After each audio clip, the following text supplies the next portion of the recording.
Hello. Okay, I'm gonna. Okay. Have a good shower, also. Hello, everybody. Hi, Pally. Hi, Lost. Hi, Ride Dog. Hi, Oogie. Hi, Pup. What else is there? Is the mic too loud? Let me know, and if it is, then I'll reduce my volume.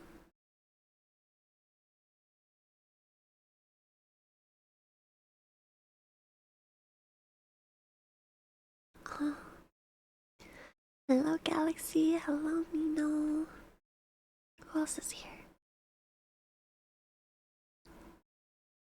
Hello, Rage Star Boy.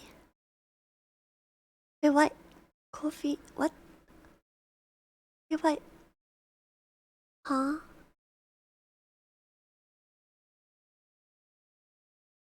Wait, let me see. What?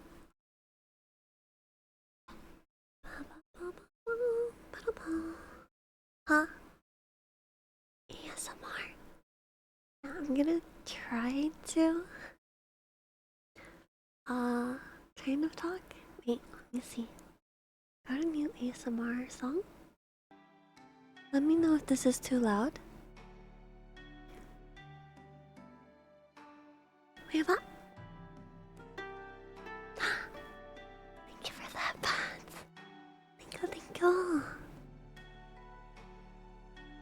Oh, hello, Christopher. How are you?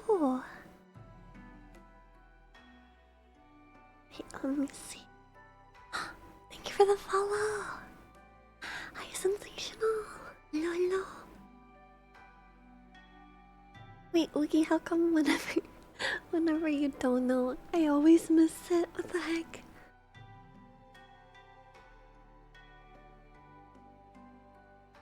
What the heck? Oogie, what the heck?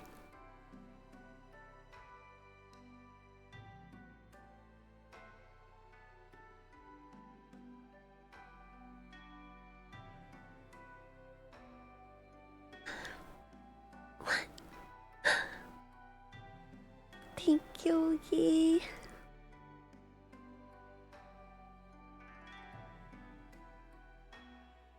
What do you mean? Ah, okay, wait. I don't know why my tracking is not good. Maybe. Okay. Is the what do you call it? The tune okay? Oh, wait, hold on. Let me also do the.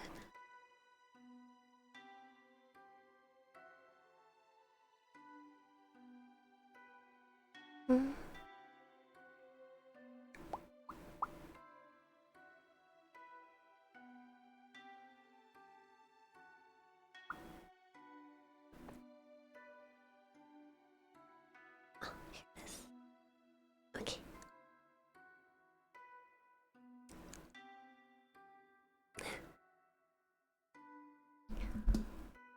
Sorry. No, that's you. Okay. What the heck? Thank you so much. ASMR, let's go.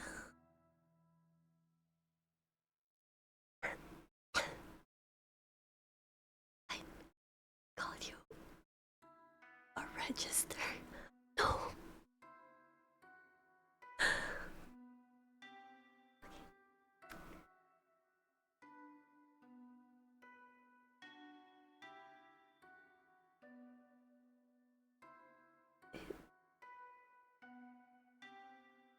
Okay. Oh, shoot. Sorry. Um. Yeah. I whisper. Kind of. But I'm not good at it yet. I did record some sounds, so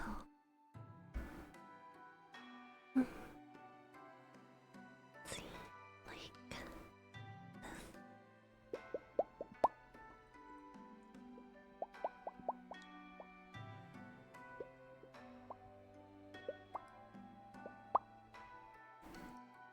pre-recorded?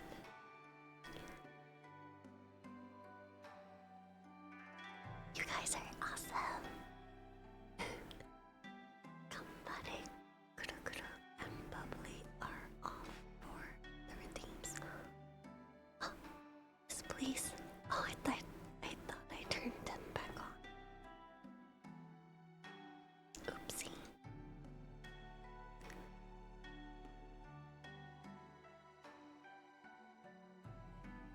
No, you're awesome. Closer. I don't know why it keeps cutting me off, I think.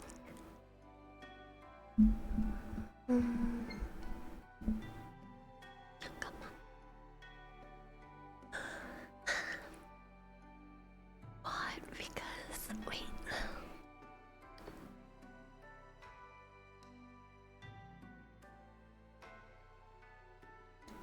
I'm just gonna turn my noise gate off. Hold on, let me let my dog out.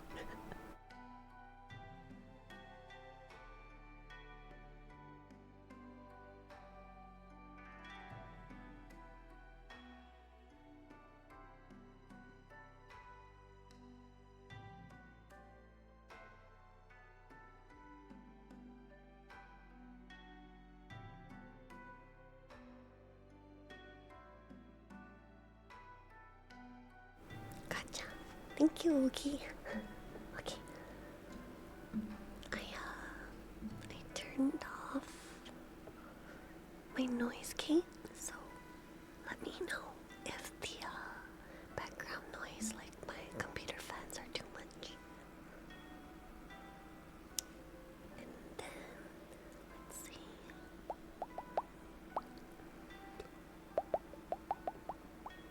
Oh shoot, I turned off my mix it up alerts as well.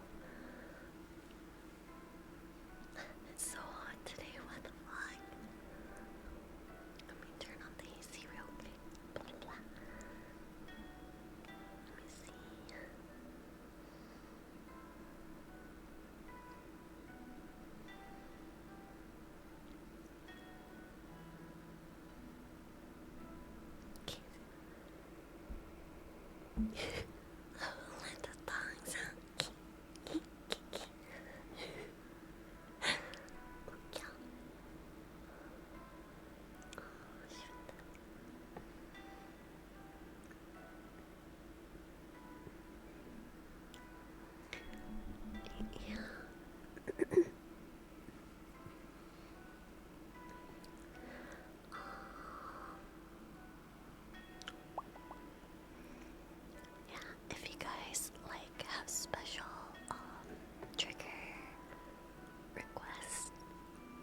So, oh my gosh.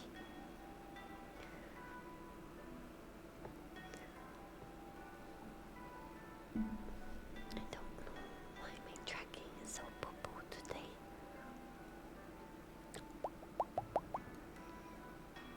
Kusho. Kusho. Okay, maybe that's better. Kusho. Kusho. I did say that I was gonna read a book to you guys for my ASMR stream today. Shoot. Wait, hold on. Let me get a book. I'll be right back. I'm gonna turn on some pre-recorded ASMR stuff. Come on. Where is... okay.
Thank you so much for the follow, RPG. Okay, I got a book.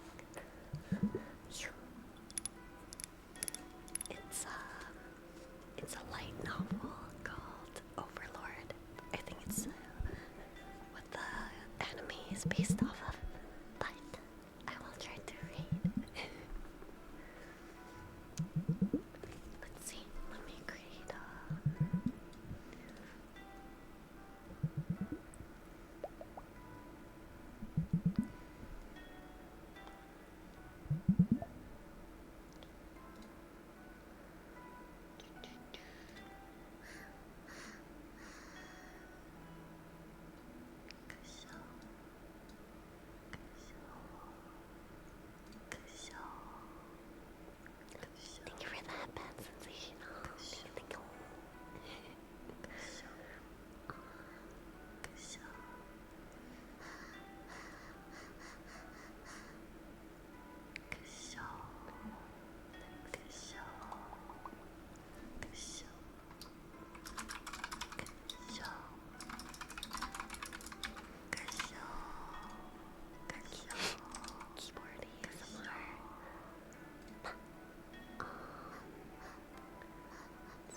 blade swung, sparkling in the sunlight as if to say that taking their lives in a single stroke would be an act of mercy.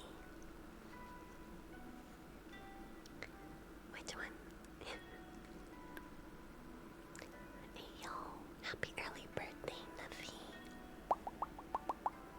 Happy early birthday. Second one, okay.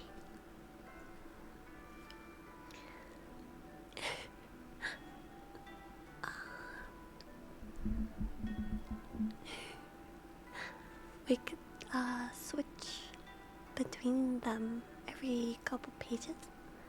Yeah. Okay. The girl shut her eyes. She didn't want to be biting her lower lip. She just had no choice but to accept what was about to happen. If she had even a little power, she probably would have been able to shove the figure away and escape. But she was powerless. And so there was only one ending. She would die. The blame came down. The pain still hadn't come. She unscrunched her eyes. The first thing she saw was the sword stopped mid-swing. The next was the figure holding the sword. The knight was practically frozen, looking at something off to her side. His unprotected stance manifested his internal shock. The girl turned to follow his line of sight and saw despair. It was darkness, a patch of raven black, ultra thin, but so deep it seemed as if it went on forever. It was an oval rising out of the ground, its bottom half cut off. It was a curious sight, but at the same time, it made her feel indescribably uneasy. A door was what came to mind when she looked at it. A heartbeat later, she would prove correct. Something glided out of the darkness, and when she saw what it was, a dry shriek escaped her lips. A human would have no chance against this being. Hazy red light flickered flame light in the vacant orbs of a bleached white skull. The gaze was trained unfeelingly on the girls as if they were live prey. Skinless, fleshless hands, both sublime and terrible, clutched a staff so gorgeous it seemed to be the concentration of all the world's beauty. It was as if death had donned an intricately ornamented raven black robe and been born into this world from another along with the darkness. The air instantly froze at the entrance of the Absolute's even time seemed to stop. Oh, thank you. Hold on.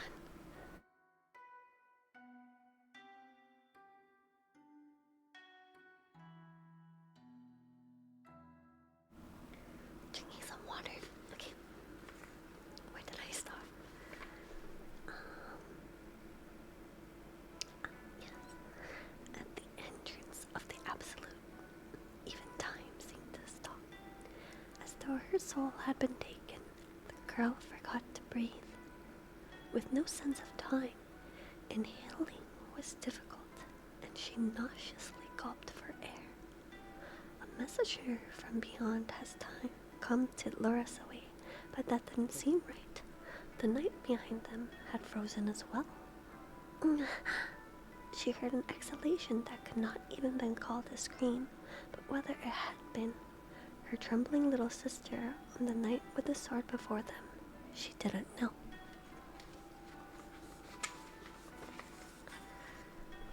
Death's fingers, of which only the bones picked clean were left, stretched out slowly and then violently snatched at, not the girls, but the night. She wanted to look away, but she was too scared. She had the feeling that if she looked away, the monster would transform into something even more horrible.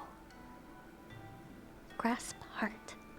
Death incarnate made a clenching motion and metal clanged noisily next to the girl. She was scared to take her eyes off Death, but she lost to the tiny bit of curiosity still dwelling inside her and looked at the knight lying face down on the ground. He wasn't moving. He was dead. Yes, dead. The danger threatening to take her life had evaporated in a laughably simple way, but she couldn't celebrate. Death had only assumed a more concentrated form. Sensing the fear in her gaze with its entire body, Death moved toward her. The darkness that had been contained within her field of vision began to expand. It's going to swallow us up. She hugged her sister close. The idea of running away didn't even occur to her anymore. If her opponent had been human, she might have been able to act on the faint hope of maybe. But the being before her dashed that hope as if it was nothing.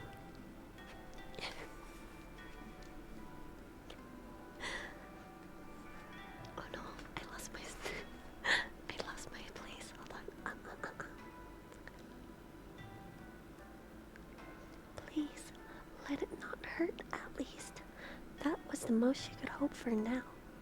Her little sister clung to her waist, shaking with fear. She wanted to save her, but she couldn't. All she could do was apologize for her powerlessness and pray that they would die together so she wouldn't be lonely. And then... Hello, Katsuki. Hello, Katsuragi. Have a good lurky. Hello, noob. How are you?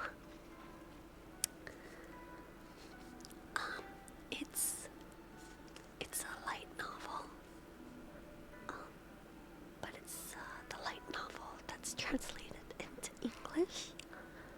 And it's the same story as the anime and the manga. So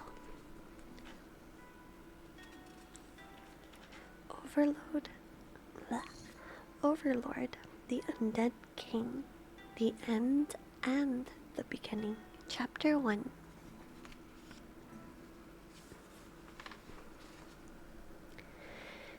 In the year 2038, there exists something called a DMMORPG. This stands for Dive Massively Multiplayer Online Role-Playing Game. While connected via an intracranial nanocomputer network called a neuro-nano interface, which combines the best of cyber and nanotechnology, players experience physical sensations as if they were really inhabiting an imaginary world. In other words, you play as if you're actually in the world of the game. And among all the various DMMORPGs that have been developed, one stood above the rest. Yggdrasil. I hope I pronounced that right. It had been released 12 years earlier in 2126 by a Japanese developer who had been waiting for just the right moment. Compared to other DMMORPGs at the time, Yggdrasil gave players an incredible amount of freedom.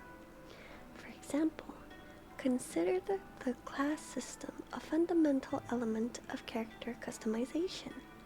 Counting the advanced classes as well as the base ones, there were well over 2,000. Since each class had only 15 levels, players could have 7 or more classes by the time they hit the overall level cap of 100. As long as they met the basic requirements, they could dabble as they pleased.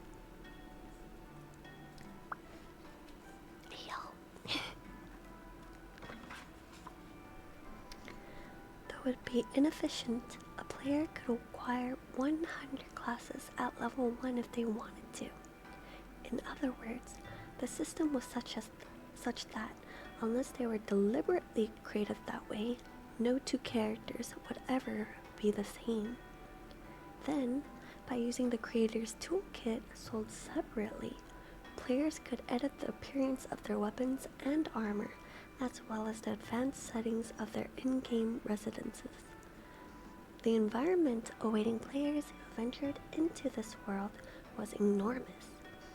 In fact, there were 9 worlds: Ashgard, Alfheim, Vanaheim, Nidavellir, Midgar, Jotunheim, Nilfheim, Helheim, and Muspelheim.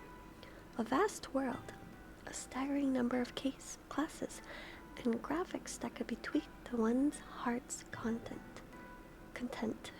It was precisely the amount of customization that poured nitroglycerin onto the Japanese creative spirit and led to the game's explosive popularity. It got to the point where in Japan, the word TMMORPG was practically synonymous with Yggdrasil. But that was all in the past now. Oops.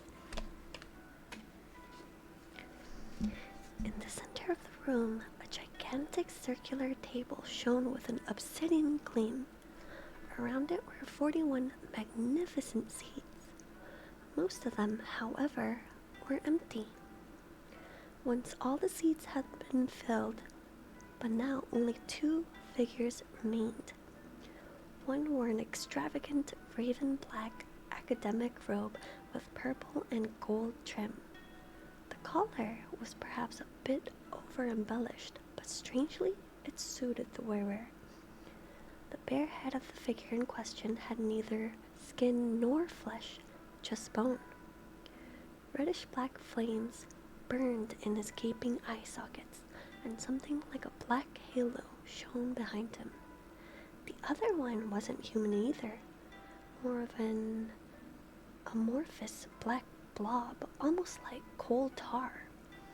His constantly shifting surface meant that he had no fixed shape. Oh, yeah, of course. I hope it's okay.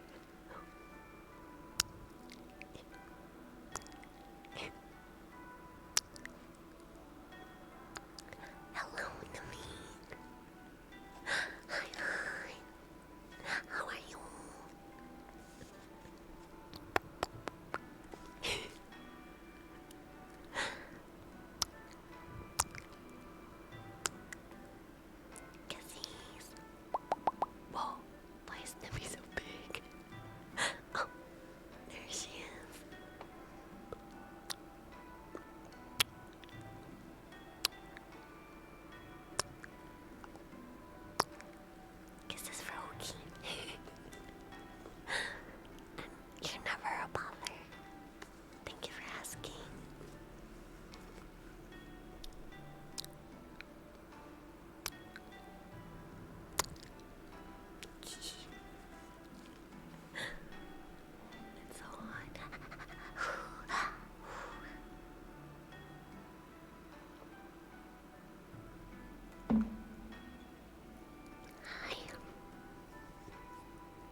armor was an elder lich, an undead being that was what remained of a caster who had pursued magic ability to its extreme, and the most elite type, an overlord. The latter was an elder black ooze, which was a slime race that had some of the most powerful acid abilities in the game. Hello, Nikki. Welcome in. Thank you, Nikki. Both races occasionally appeared as monsters in the most difficult dungeons. The various types of overlords used the highest level evil magic. Oh, thank you for following, Nikki. Welcome in.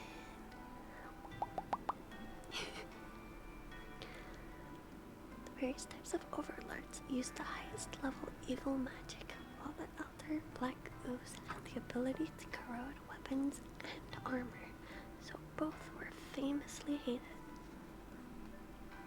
Ayo, where'd you go to vacation?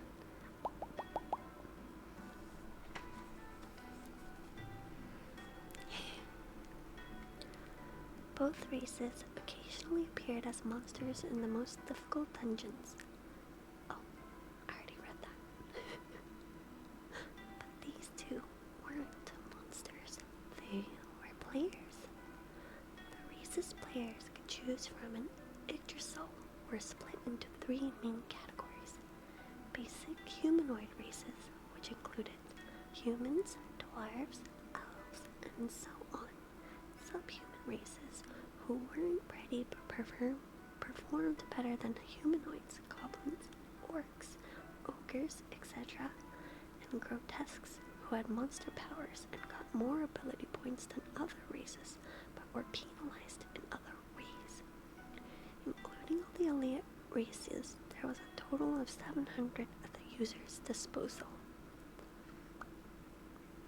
Hey, thank you so much for the follow.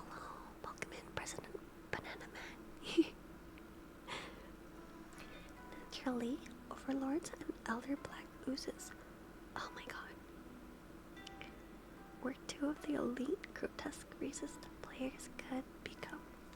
The overlord spoke without moving his mouth, even for what had once been the pinnacle of TMMORPGs. It had still been impossible to animate expressions to align with conversation. It's been a really long time, hero.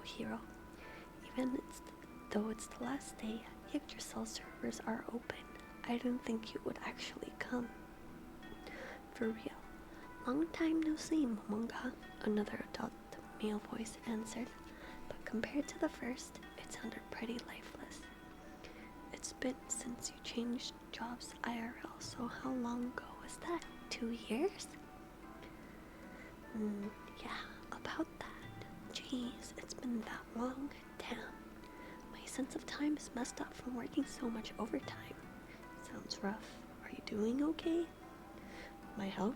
It's pretty much in tatters. Not doctor visit level, but pretty close. Ugh, I really just want to run away from it all. But I gotta eat, so I'm working my ass off and getting worshipped like a slave. Yikes. The overlord Momonga leaned back to exaggerate his wince. This conversation was kind of killing the mood. Hugs. I give you a hug.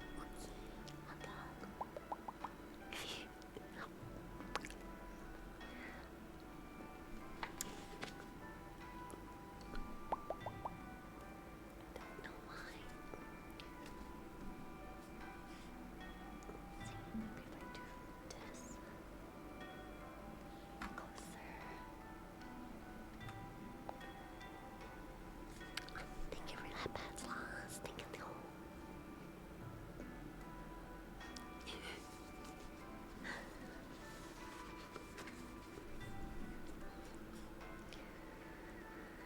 Okay.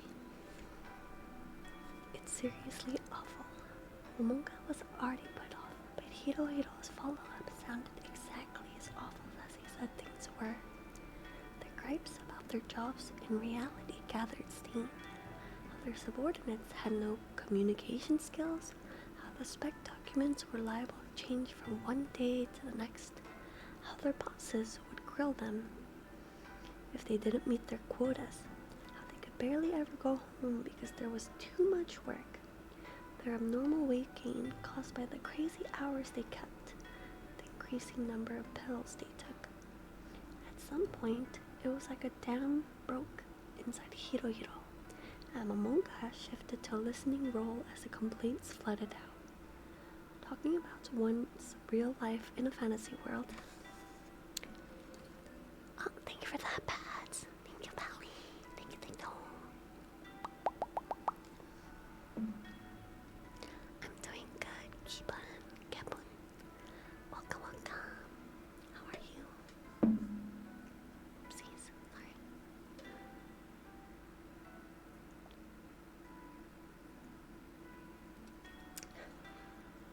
Wait, what? Key requires a valid target. What's that mean? Nani?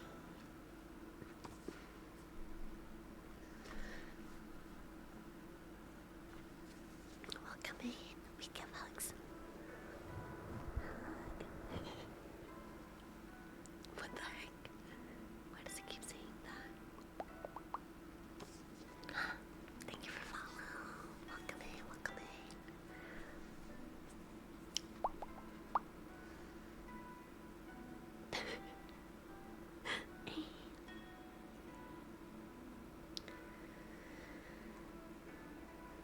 Please keep your reality out of my daydream was certainly an understandable sentiment, but these two didn't feel that way. There were two requirements that all the members of their guild Eins Al Goln had to meet. One was that One was that members had to be working adults, and the other was that they had to play grotesques. Since that's the type of guild it was, real-life work woes were a common topic of discussion, which was fine with the members. The conversation these two were having was an everyday occurrence in Eins Al Goln. Enough time had passed that Hirohiro's muddy flood of grievances had calmed to a clear storm. Sorry, I don't mean to just whine, but I can't really talk about this stuff IRL, you know. Part of him that must have been its head wiggled. Momonga took it as a bow of apology and said, "Don't worry about it, Hirohiro. You accepted my invitation to come tonight even though you're exhausted, so listening to some complaints is the least I can do. I'll take as many as you've got." Hello, Red. How are you? Welcome. Oh no, okay. We're both tipsy. I'm actually still drinking because I still have some left.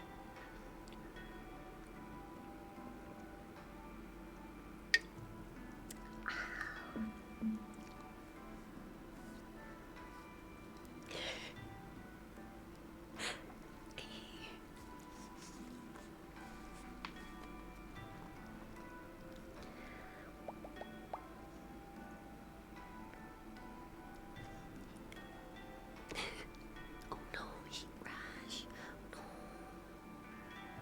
You two lost a Liddy family.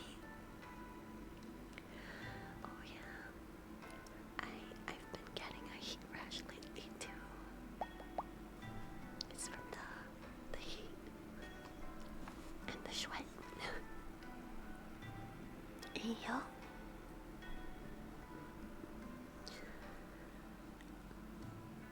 Thank you. It would fix it if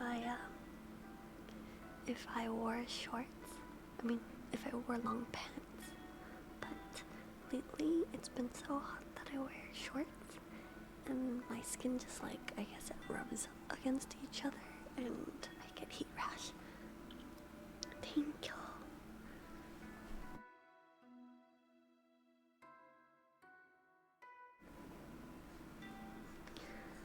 Okay. It makes me glad to hear you say that, but I should probably get going soon. Hirohiro's tentacles began moving midair. He'd opened his menu. Yeah, it's getting late. Sorry, Momonga. Momonga paused for a breath so as to not betray his emotions. Ah, that's too bad. Time really does fly when you're having fun. I really want to stay till the end, but I'm just too tired. Yeah, I can imagine. Log out and rest up. I'm really sorry, Momonga. No. Guildmaster, what are your plans? Yeah. Hydrocortisone. Oh my god, I feel like the more alcohol I drink, the more illiterate I become.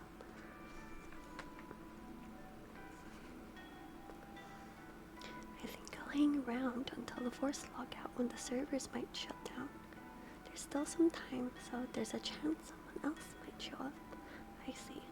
Honestly, I was surprised this place still even existed. Times like this, Momonga was truly grateful that their expressions were fixed. Otherwise, his grimace would have been immediately apparent. In any case, his emotions would have been evident in his voice, so he had to keep his mouth shut to suppress them. Hearing something like that from a guild knight after having worked so hard to maintain their base precisely because it was a place that they had all built together elicited feelings in Momonga too mixed to explain. But those feelings vanished when he heard what Hirohiro said next.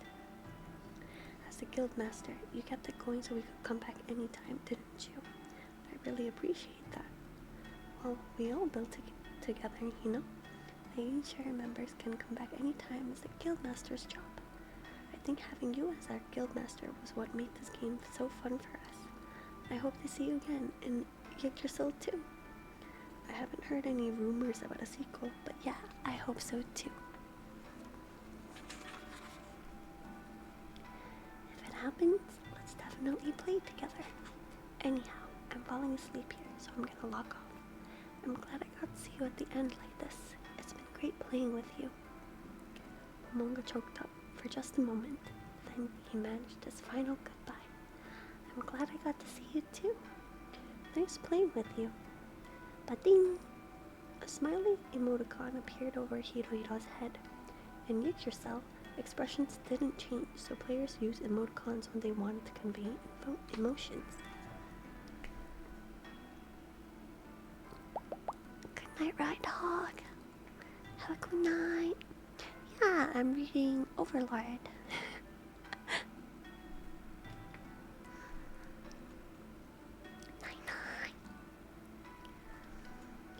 Momonga opened his menu and picked the same emoticon. Hirohiro got the last word in. See you again somewhere.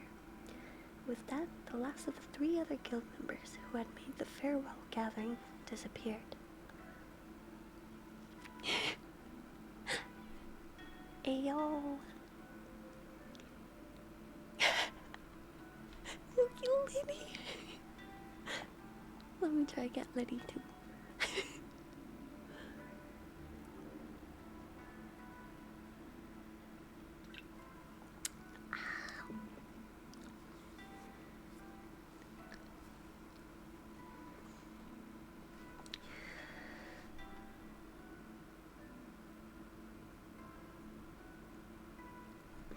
Silence returned to the room, a silence so deep it was hard to imagine anyone had been there. No echoes, no vestiges of anyone's presence. Looking at the chair where Hirohiro had been sitting until a moment before, Momonga murmured the words he'd suppressed. I know you're tired, but it's the last day. The servers are shutting down. Won't you stay until the end? We're not responsible for a drunk cookie.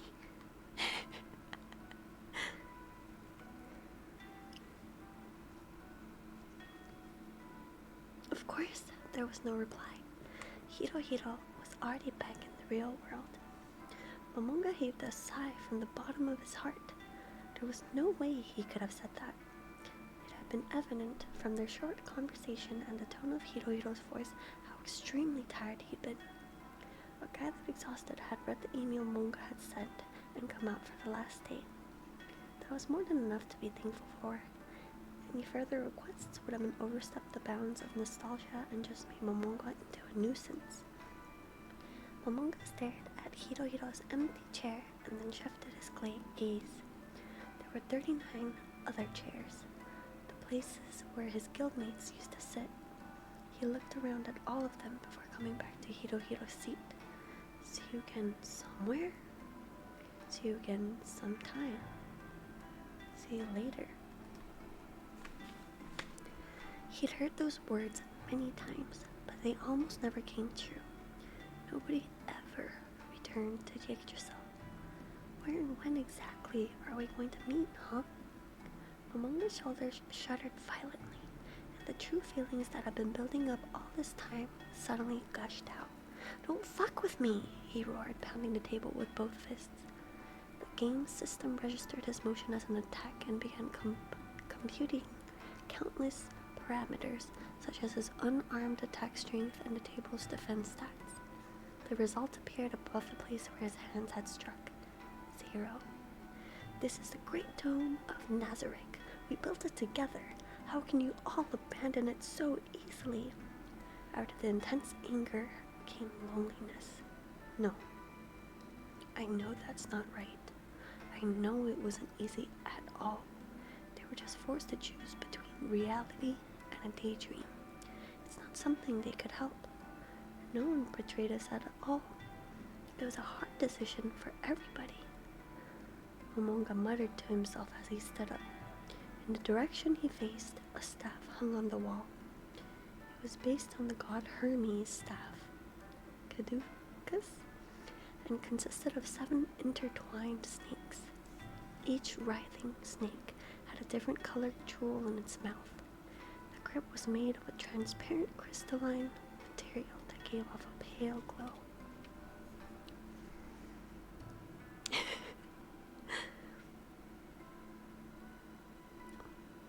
Yeah, he's abandoned. No.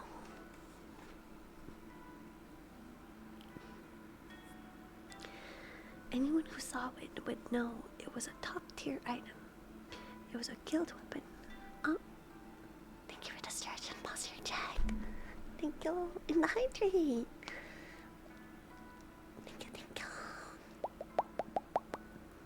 Thank you so much for following. Ibure-san. Ibure-san. Thank you. Welcome in. I drink. Oh, shoot. Hello, Aeon. Welcome in.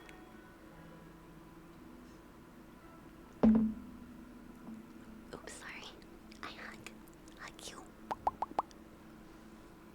Haguki. This staff was the symbol of Ain's Al Gon. It was meant to be wielded by the guild master, so why was it on display here? Precisely because it was the symbol of the guild. If the guild weapon were destroyed, it would mean the collapse of the guild. So, in most cases, a guild weapon was stored in a safe place, its mighty powers untested. Even the weapon of a top guild like Ain's Al Gon was no exception. That was why, even though the staff was made for Momonga, he had never once held it. He reached his hand out and then stopped himself. Did he really want to taint the glorious memory of all they had put together at this moment before the servers shut down? He recalled the days when the guild members had gone questing together to craft the guild weapon. They had split into teams and competed to see who could collect the most resources, argued about what the design should be, summarized what opinions each member brought to the table, and built it up, piece by piece. Those were the glory days of Ain's Al Gon. There were people who were tired from work but forced themselves to show up anyway. There were people who slacked on their family obligations and got into huge fights with their wives. There were people who laughed and said they took a sick day. Sometimes they'd wasted the whole day just chatting. They get so excited about the silliest things. They plan quests and hunt for treasure like there was no tomorrow. Once they mounted a sneak attack on a castle that was an enemy's guild's base and stormed right in. Once they were nearly annihilated by one of the strongest secret monsters in the game known as world enemies. They discovered some previously undiscovered resources. They positioned all kinds of monsters in their base to take care of any intruders, but now there was no one left. Out of the 41 players, 37 had quit. The other 3 remained members in name, but Momonga couldn't remember the last time they had come before today. I was watching Bursa's test the ASMR video that he asked people to guess a playing card. I got 2 out of 4. Ayo, 50% psychic. Right, can you tell me 50% of the lottery numbers?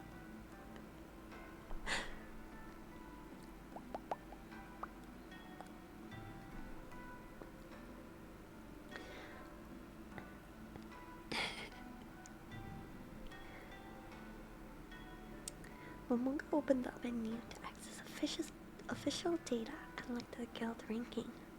Now there were slightly fewer than 800 guilds. Once they had been ranked 9th, but they had fallen to 29th. This is our rank on the last day, huh? The lowest they'd ever been was 48th. That they had only slipped that far was not thanks to Momonga's effort, but that items left by former guildmates, what remained of the guild's former glory. It was a wreck now, but it had its heyday. What? Ayo, cutie ookie, cutie red, cutie everyone.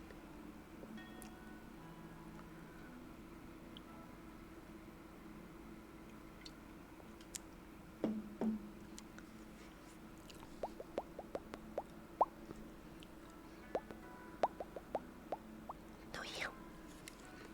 That's you. And the fruit of that period was their guild weapon, the staff of Ain's Al. Momonga didn't want to tarnish the memories harbored there, but a rebellious feeling also smoldered within him. Ain's Al valued majority rule. Although Momonga's title was Guildmaster, the duties he performed were mostly routine, often communications type tasks. Maybe that's why, now that no one was left, he thought for the first time that he'd like to try claiming a guildmaster's rights. Well, I can't do it looking like this, he muttered. I went into the menu. Oh shoot. Hello. Hello, El Goblin Joe. Oh, Pino. Welcome. And thank you so much for buying me. Thank you so much. Thank you so much for something with Brian. Thank you. I'm kind of drunk right now, so. Holy shit.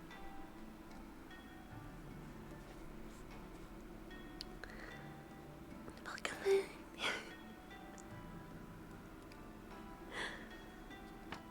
He would equip himself in a manner befitting the master of a top guild. The gear in Yggdrasil was classified by how much data it contained. The more data, the better the item. Players started off with low tier gear, then medium tier, upper tier, superior tier, legacy, relic, legend, and finally god tier, the highest possible. Listening to jazz? What? Wait, are you listening to jazz right now?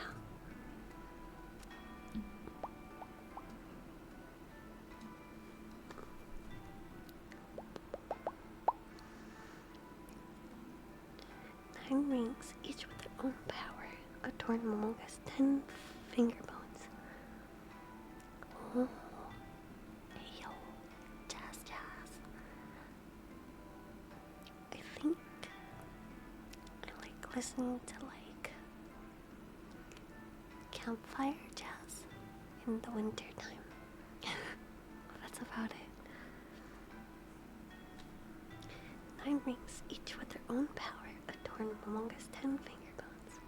His necklace, gauntlets, boots, cape, cloak, and circlet were all god tier.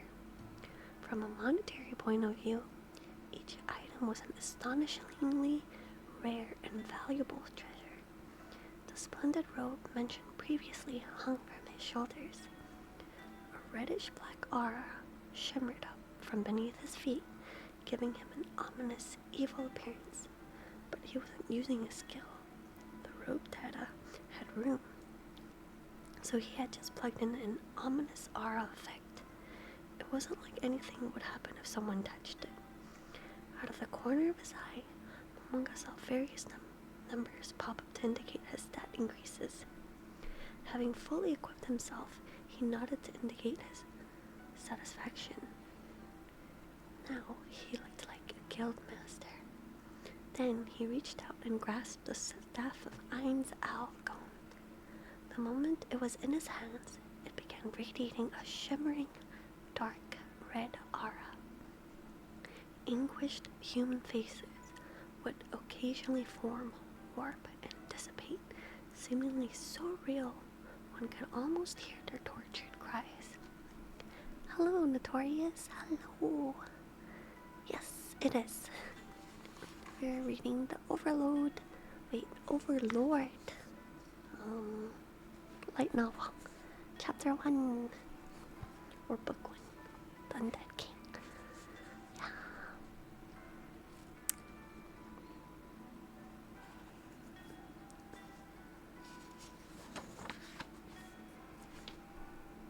Maybe we went a little overboard. Finally, on the last day the servers were running, this elite staff was in the hands of its rightful owner. While confirming the icons indicating his dramatic stat boosts, he still felt lonely. Well, symbol of the guild, shall we see what you can do? Or should I say, symbol of my guild? Oh, thank you so much for the follow, Notorious. Welcome in. Yum, yum. Hello.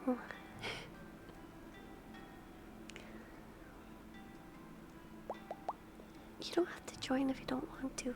No worries. Oh, thank you for redeeming Eshy Fox. Go Foxo.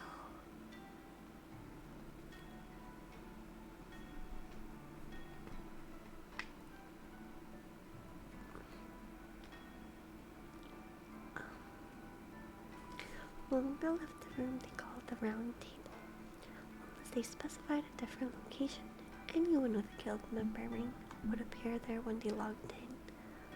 If anyone was coming back today, they would be standing by in that room. Momonga understood that there was practically no chance of any other guild members making an appearance, that he was the only player left who wanted to spend the final moments of the game in the great tomb of Nazareth. Hello, little beastman. Welcome, welcome.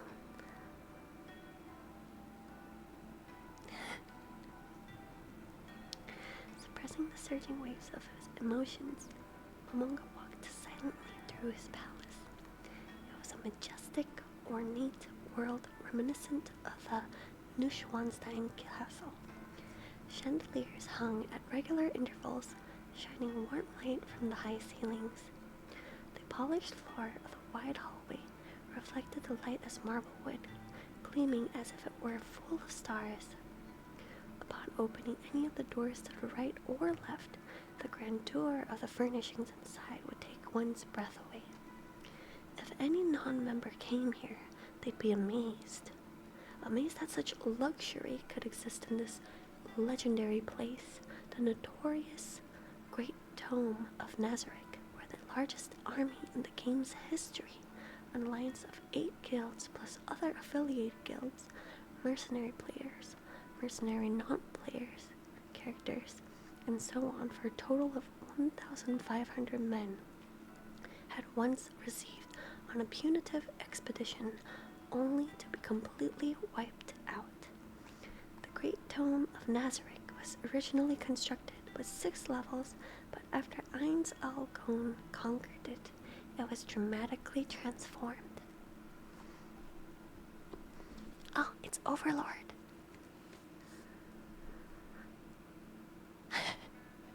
Ayo, I'm glad to hear. Feel better soon.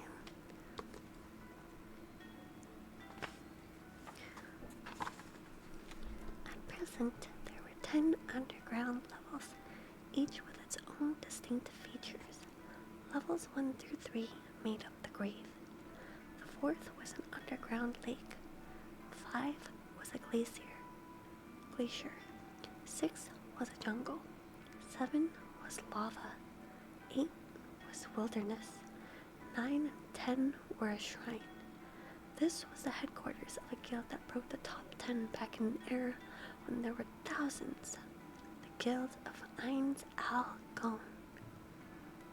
What a better word for this world than divine? Momonga's footsteps echoed throughout the halls, accompanied by the hard clack of his staff on the floor. After walking a ways down the wide corridor and turning a number of corners, he saw a woman coming toward him from up ahead. She was gorgeous, with abundant blonde hair falling around her shoulders and distinctive facial features. Her clothing was a maid uniform with a broad apron and a long, unobtrusive skirt. She stood about 5 feet 7 inches tall and had long, delicate limbs. Ample twin swells asserted themselves by straining against the chest of her outfit, but the overall impression she made was one of modesty.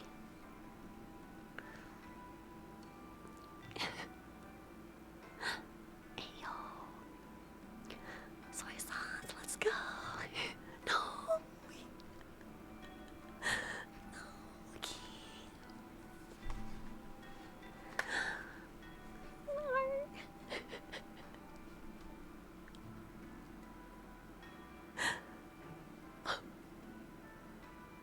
Ayo. Nimmeroni.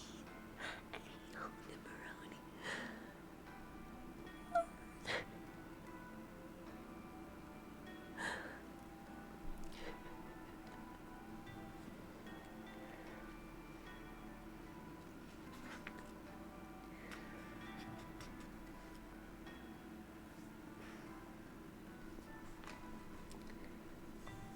Soon the gap between them had closed. The women moved into a nook and bowed deeply to Momonga. He responded with a small wave. Her expression didn't change. There was such a slight hint of a smile, and it was difficult to tell if there was or not, just as before. In Yggdrasil, expressions never changed, but in her case, the implication was a little different. This maid was an NPC, a non-player character. She was not controlled by a human, but moved on her own, according to her AI, a program. Basically, she was a walking mannequin. No matter how sophisticated she was or politely she bowed, it was all just according to her programming. Momonga's response might have seemed a foolish way to treat a mannequin, but there was a reason he wanted to show some consideration. The 41 NPC maids working in the Great Tome of the Nazareth were all based on custom drawings. The artist was a guild member who made his living as an illustrator and who was now serialized in a monthly manga magazine.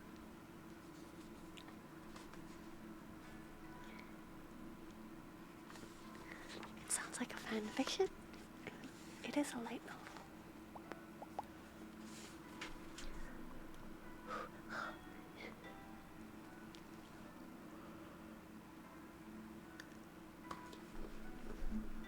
Momonga gazed fixedly at the maid. He was looking at the girl, certainly, but mainly her outfit. It was surprisingly detailed. The meticulous embroidery on the apron was especially impressive, but how could he expect anything less when the artist was a guy who said a maid's uniform is a battle-deciding weapon? Momonga fondly recalled the graphics producer's screams. Ah, right. Even back then he was all about maid uniforms for great justice. Actually, even the manga he's doing right now has a maid as the heroine.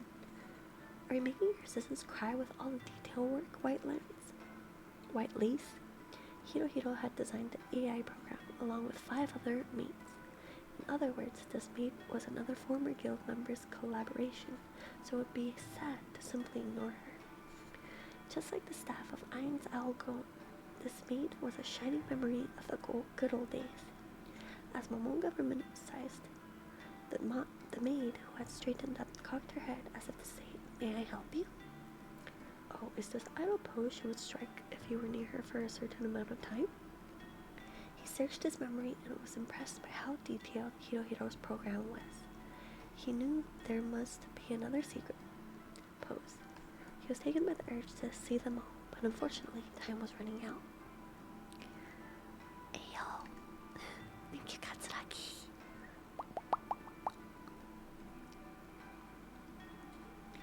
He checked the semi-transparent watch face on his left wrist. He indeed had no time to waste. "Thanks for all your hard work," he said to the maid out of sentimentality, and then slipped by her.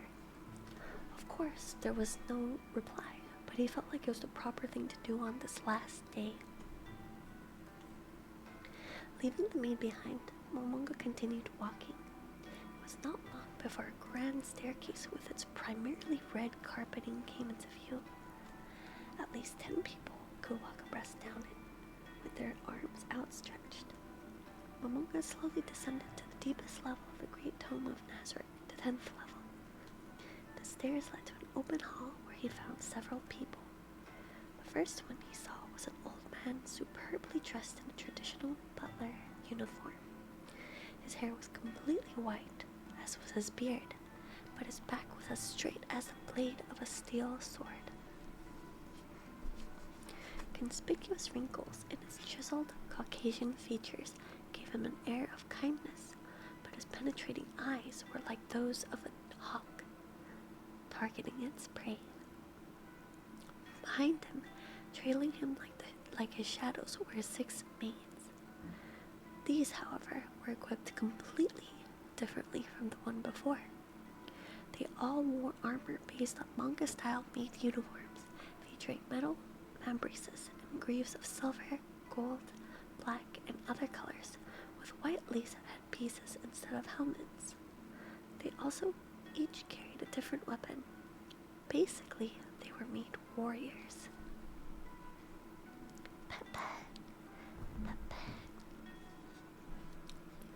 Their hairstyles were varied as well. A chignon, a ponytail, a straight cut, braids, rolled curls, a French twist. The only thing they had in common was how beautiful they were, but even their beauty came in various types: bewitching, wholesome, Japanese.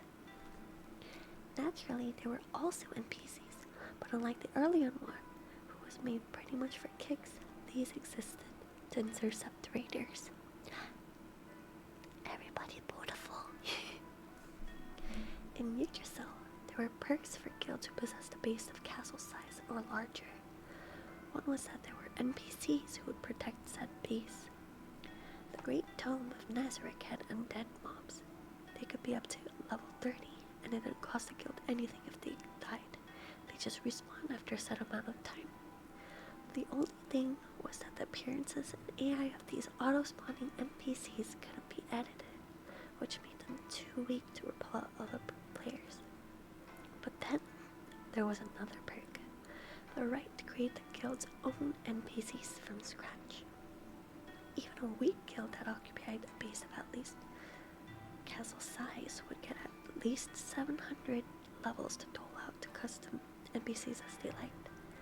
Since the level cap in Yggdrasil was 100, one could, for example, make 5 level 100s and 4 level 40s, and for this type of NPC, it was possible to adjust their looks, AI, and care for those who could equip it.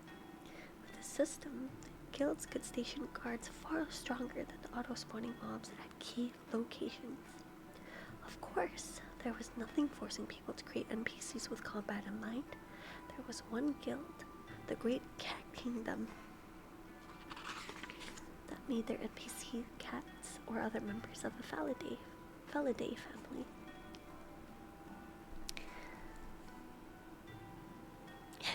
Hey, how are you? Let's go. I'll be right back. I think because I keep drinking alcohol, I have to pee so bad. Sorry about that. Bear back.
Oh shoot. Hello guys. Welcome readers. Thank you so much for reading. Catch up the bear. How are you? How was your stream?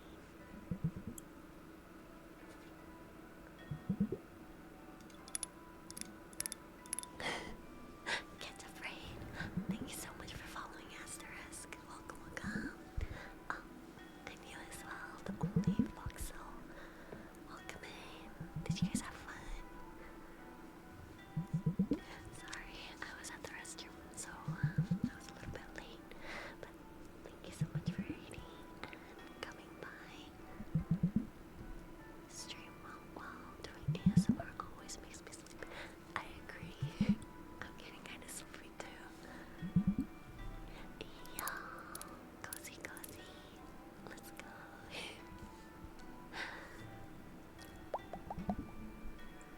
Sleepy.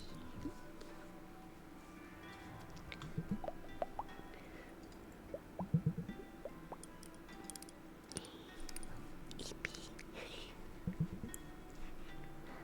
Thank you so much. Your model's very cute. It's a bird. A teddy bear, right? So cute.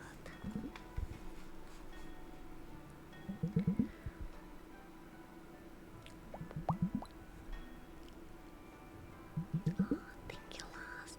Very sweet of you. Hey, oh, teddy bear.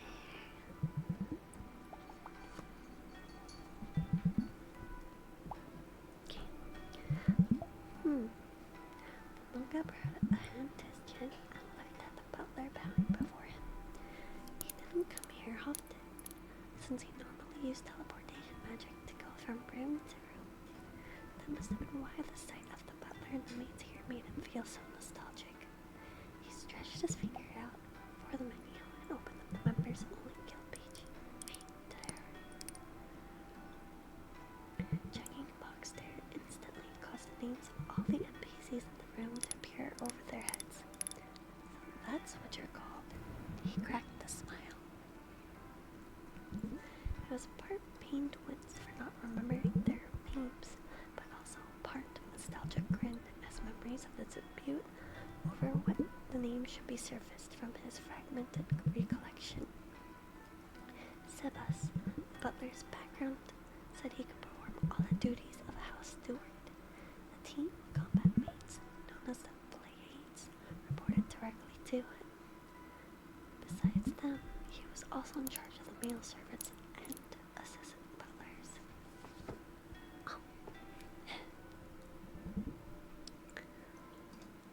Thank you so much for the hydrate and the stretch. I'm gonna drink some water because I'm really red right now. I'm a potato. I'm a tomato. Oh my god. Thank you so much for the follow, Goober. How are you? Goober.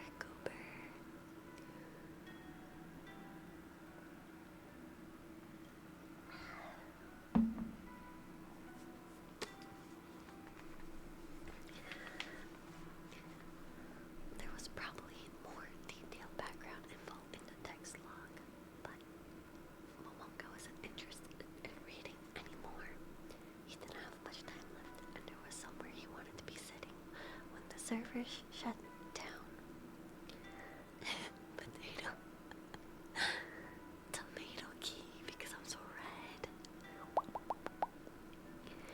Incidentally, the reason all the NPCs, including the maids, had detailed backstories was that Ain's Algone was full of people who loved to write them. Because there were so many illustrator and programmer members, everyone was really obsessed with getting the graphics right, which in turn spurred on the writers' imaginations. Sebas and the maids were meant to be the last line of defense against raiders.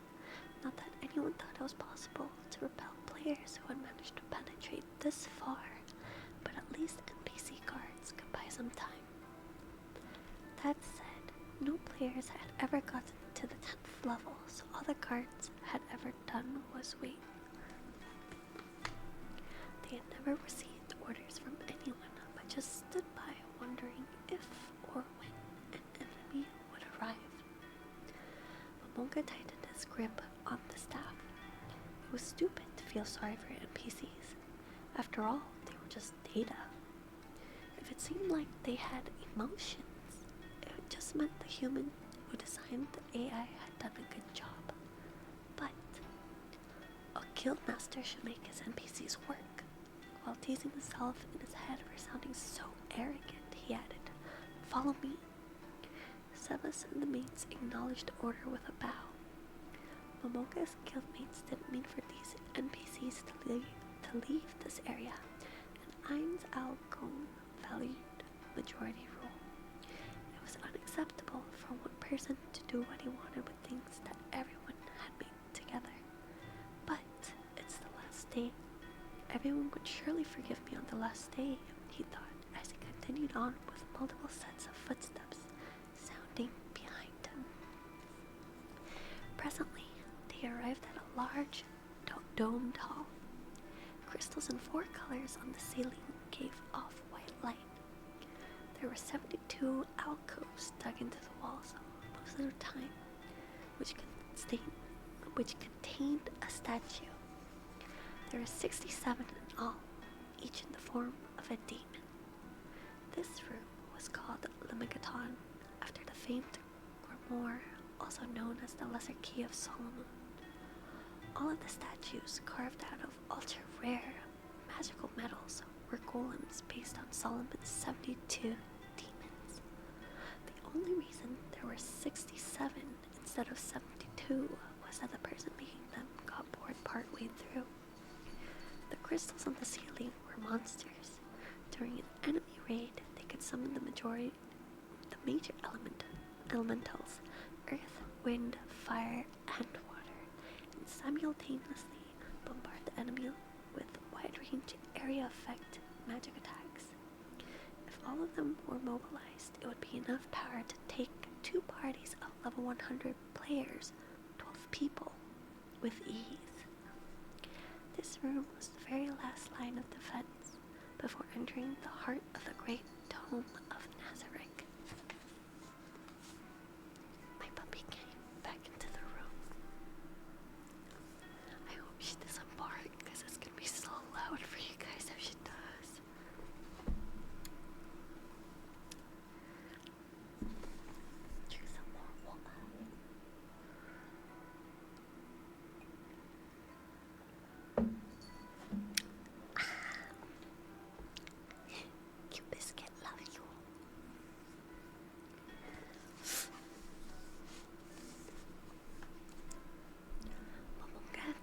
servants with him as he crossed Le Magaton to stand in front of a large door.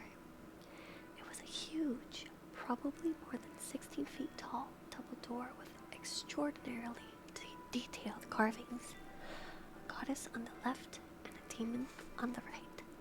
They looked so real, it seemed like they might jump off the door to attack. Despite that, Momonga was fairly sure they didn't move. If a bunch of heroes managed to get this far, we should welcome them. A lot of people say we're evil and whatnot, so let's lie and wait for them here like final bosses.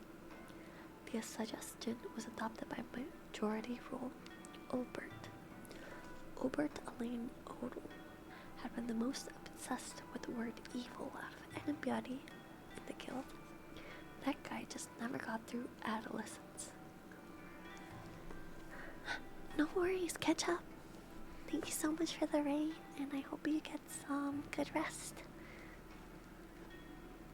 Have a good rest of the night. Good night. Nice to meet you as well. Bye-bye. Get some good sleepy sleeps.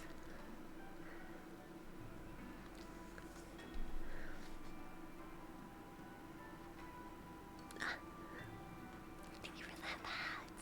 Thank y'all. Thank you.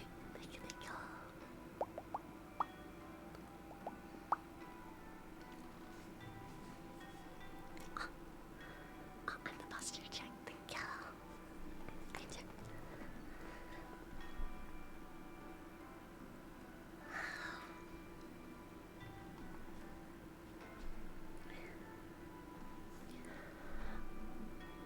What the heck?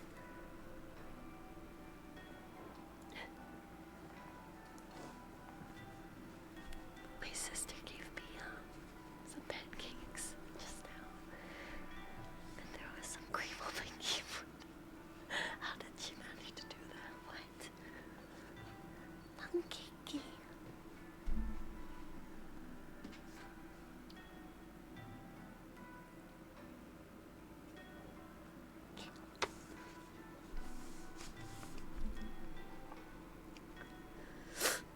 Let's see.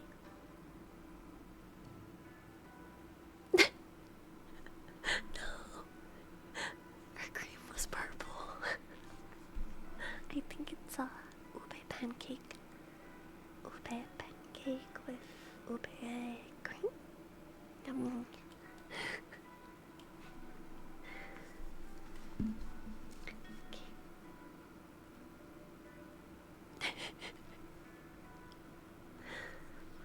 Lunga took another sentimental look around the grand hall.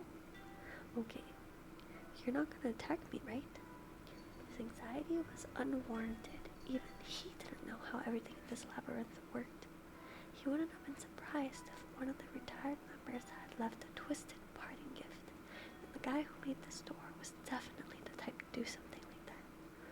Once, he wanted to show Momonga a powerful golem he had just made, but when Momonga booted the golem up, a bug in the combat AI caused it to start throwing punches at him. He still wondered if that had been on purpose. Hey, Lucifer, if you attack me today of all days, I will be seriously angry. Momonga touched the massive door with caution, but his worries had been for nothing.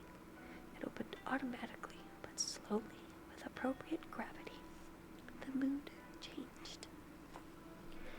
The previous room had already been as tranquil and solemn as a shrine, but the scene here surpassed even that. The new atmosphere exerted a physical pressure. The exquisite workmanship could be felt weighing on one's entire body. Or... okay, no. The room was huge. 100 people could come in. There would still be space left over, and the ceilings so high. The walls were primarily white with ornamentation done mainly in gold. The magnificent chandeliers that hung from the ceiling were made of jewels and a rainbow of colors and cast a dreamy, sparkling light. On the walls, hanging from the ceiling to the floor, were large flags, each with a different crest, 41 in all. On the far side of this lavish gold and silver room was a short flight of 10 stairs. At the top was a throne carved out of giant crystal, its back practically tall enough to reach the heavens. Behind it was a large scarlet tapestry bearing the guild's crest. This was the most important location in the entire great tome of Nazarick, the throne room. A wow escaped Momoga's lips as he admired the overwhelming room. He was sure the workmanship was the best, or maybe second best, in all of Yggdrasil. That made it a perfect place to spend the last few minutes of the game. Amoga's lips. Oh, okay. Wait, Amoga's lips. Wait. Guild's crest. I don't know what I read that sounded like Amoga's lips.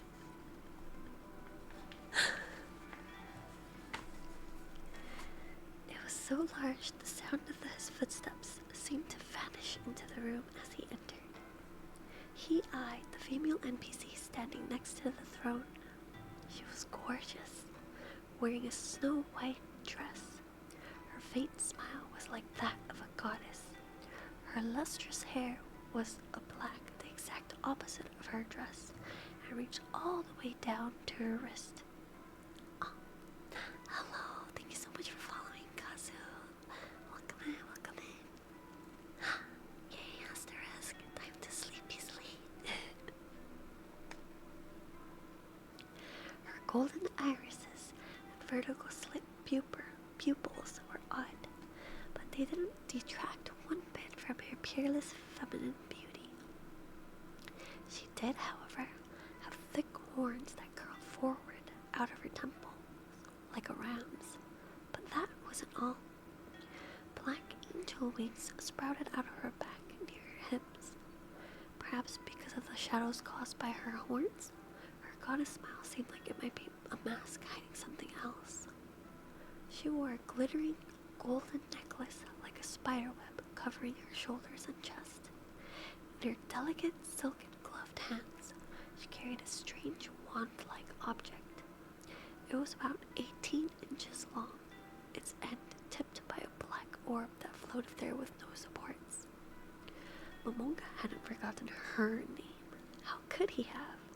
She was Albedo, captain of the great tome of Nazarick's floor guardians. There were 7 floor guardians, and she was the NPC who oversaw them. She was the character at the top of the NPC hierarchy in the great tome of Nazarick, which was why she was allowed to stand by in the innermost room. Okay, sounds good. Bye, Notorious. Thanks for hanging out.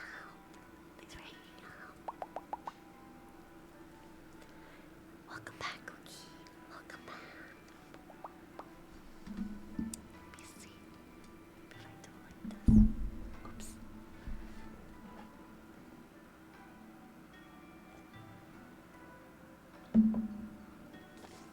Let me take a quick break so I can eat my pancakes. I will play some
잘 자.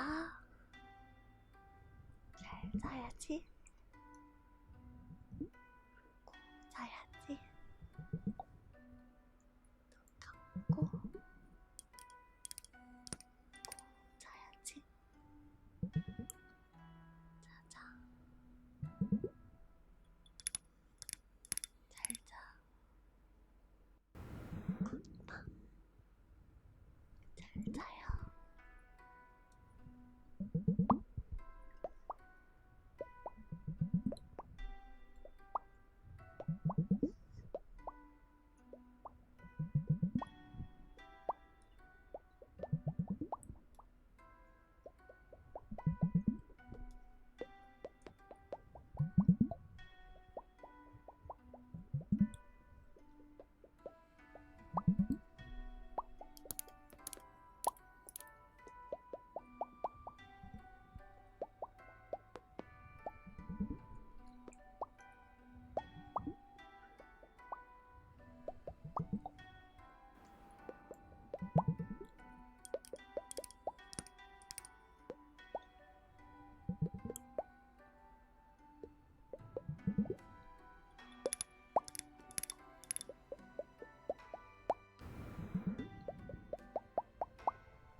player were able to own one individually, one can imagine how far their reputation would spread. Ainz Al Gon was in possession of 11 world items. That was more than any other guild, far more, in fact. The guild with the next most had only 3. Ainz Al Gon's Momonga had gotten permission from the guild to carry one of as his own, and the rest were scattered around the great tomb of Nazarick, although most of them stayed in the treasury, protected by Dova Avataras. There could only be one reason that Albedo had come into possession of one of these secret treasures without her knowledge. The guild member who created her had given it to her. Ainz Al Gon valued majority rule. It was unacceptable to move the treasure everyone collected together around on one's own. Momonga was somewhat offended and felt he should probably take it back, but today was the last day. He decided to take that guildmate's feelings into account and leave the item where it was. That's far enough, Momonga said to Sebas and the Pleiades in a dignified tone when they reached the steps to the throne. Then he started up the stairs, but after he had gone up a couple, he realized he could still hear footsteps behind him and winced. When it came down to it, NPCs were inflexible programs. They wouldn't take an order unless it was one of their set phrases.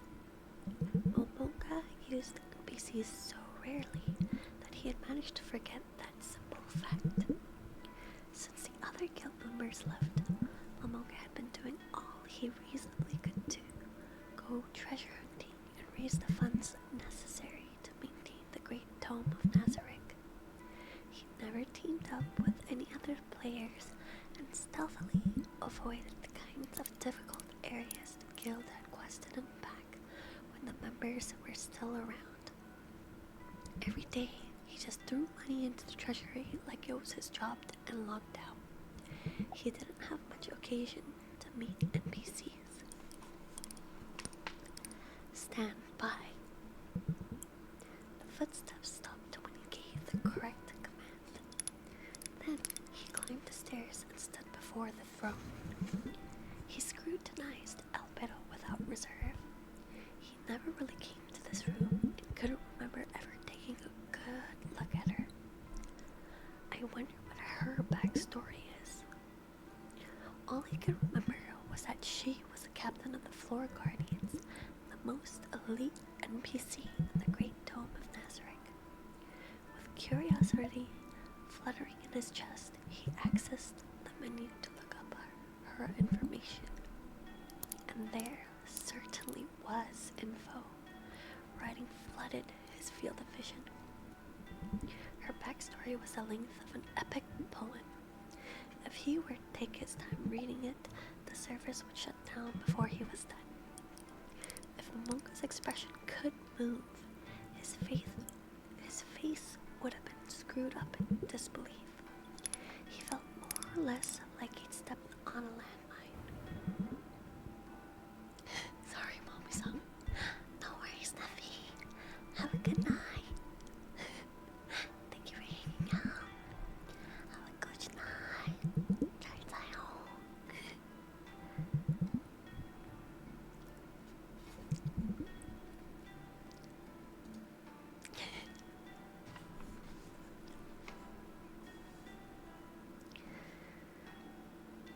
Okay, let's see. Where was I? How could he have forgotten that the guild member who created Albedo was so obsessed with backstories? He was extremely disappointed in himself. He was the one who had looked it up, so he resigned himself to browsing the bio. He barely even skimmed it, scrolling in one big swipe to the bottom. The last thing it said caught his attention. By the way, she's a bitch.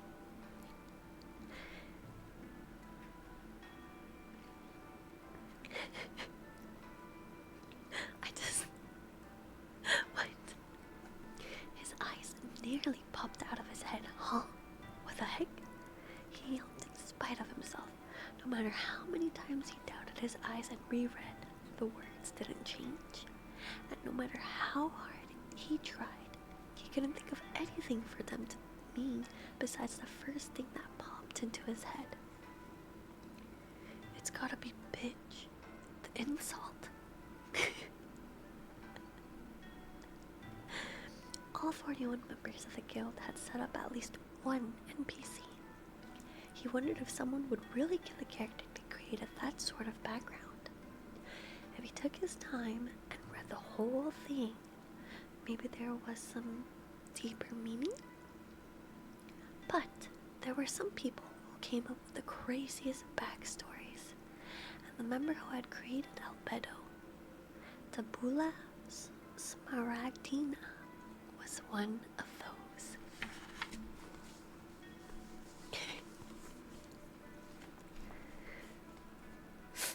So, you're into that unexpected contrast, eh, Tabula?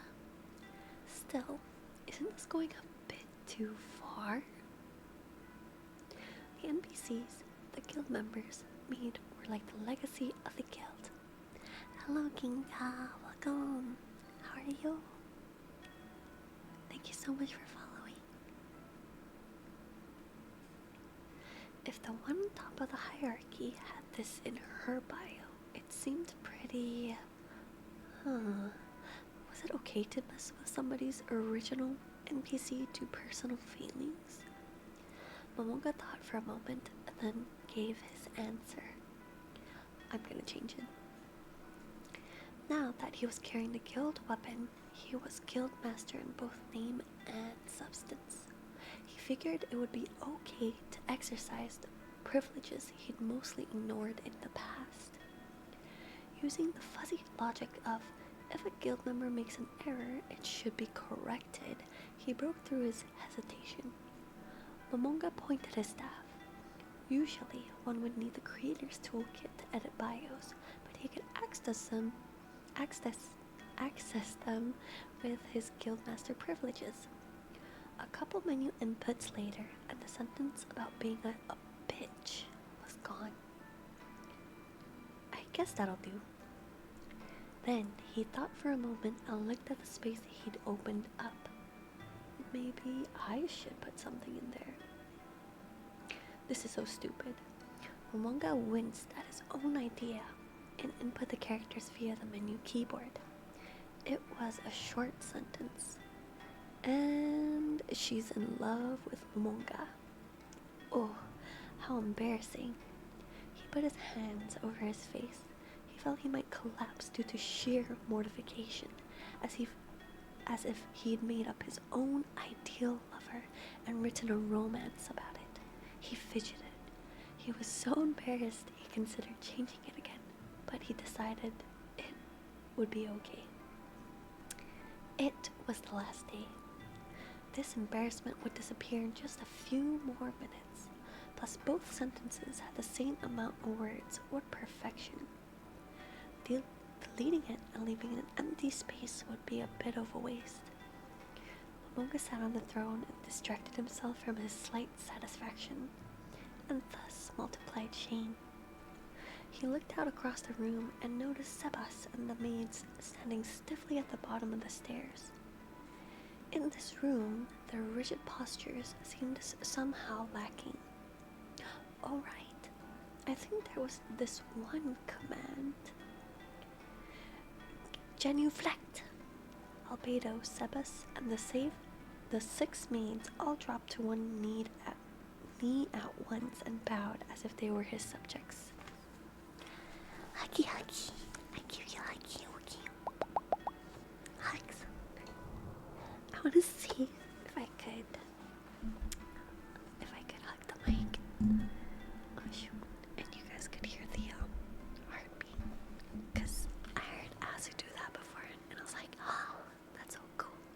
But I don't know if my mic would be able to do that. Let me see.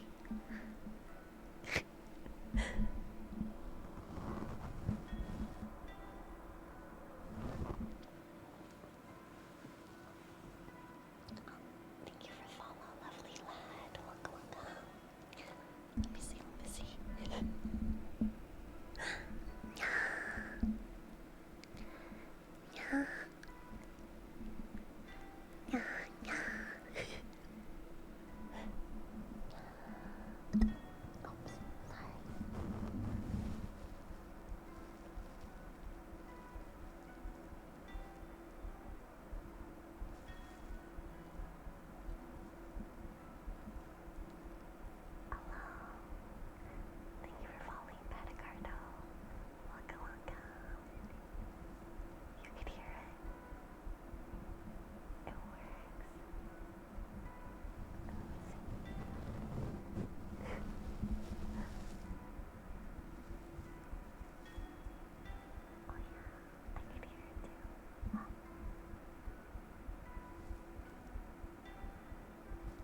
Momonga lifted his left wrist and checked the time.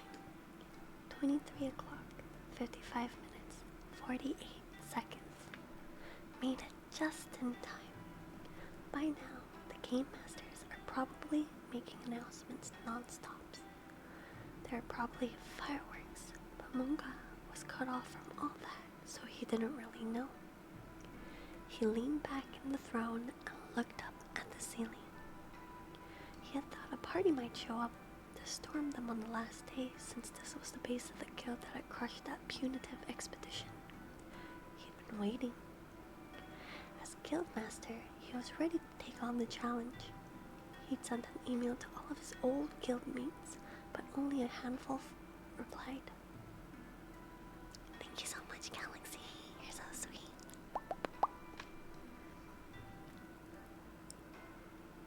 I lost my place.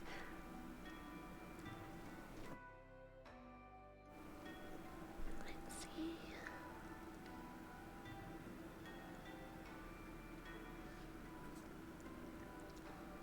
Is this guild just a relic of the past? He wondered. Now there was no one around, but it sure had been a lot of fun. He moved his eyes to count the flags hanging from the ceiling. 41. A flag for every guild member with their crest. He pointed a phalanx at one of them, me. Then he moved his finger one over. That flag had the crest of Ain's Algon. No, the entire game's best player, the one who originally proposed starting their guild. He was also the one who had united its forerunner, the first 9. Touch me. The next one over was the crest of Ain's Algon's oldest member age-wise, a university professor in the real world, Death Suzaku. Momonga's fingers sped up as he went. The next one was of the guild's only 3 women members, Ankoro Mochi Mochi. Momonga continued naming all the guild members according to their crests with no hesitation. Hirohiro, Peroroncino, Bubbling Teapot, Tabula Smaragdina, the warrior Takemikazuchi, Variable Talisman, Genjiro. It didn't take very long for him to say all 40 of his guildmates' names. They were still burned into his brain. He slumped down on the throne, somewhat tired. Yeah, we had fun. The game was free to play, but Momonga spent about a third of his monthly salary on microtransactions. It wasn't that he was making so much, he just didn't have any other hobbies, so Yggdrasil was all he spent money on. Hey yo, jump.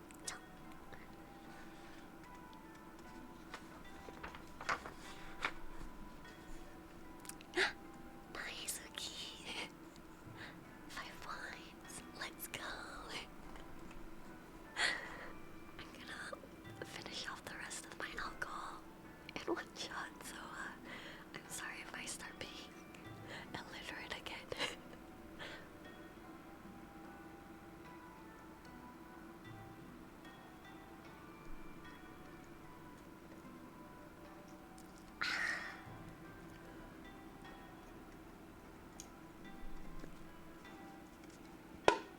Oh shoot.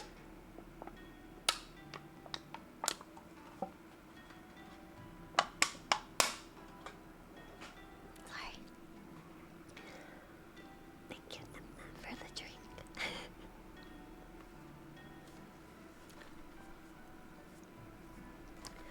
Once, he put so much into a lottery that came with a bonus that he blew straight through the bonus. He went to all that trouble and finally got the rare item he had been after. But Yamaiko, a guildmate, wanted it for the price of a single lunch out. Oh, did that suck. He'd writhed around on the floor. Since Ain's Algon was made up of working adults, almost everyone was buying stuff in-game. But Momonga was definitely up there in terms of spending. He was probably pretty high up, even among everyone on the server. That's how hooked he'd been. Questing was fun too, and playing with friends was even more fun. To Momonga, with his parents already gone and no friends in the real world, Ain's Algon represented the awesome times he'd spent with his friends. And now, he was going to lose it. How miserable. How awful.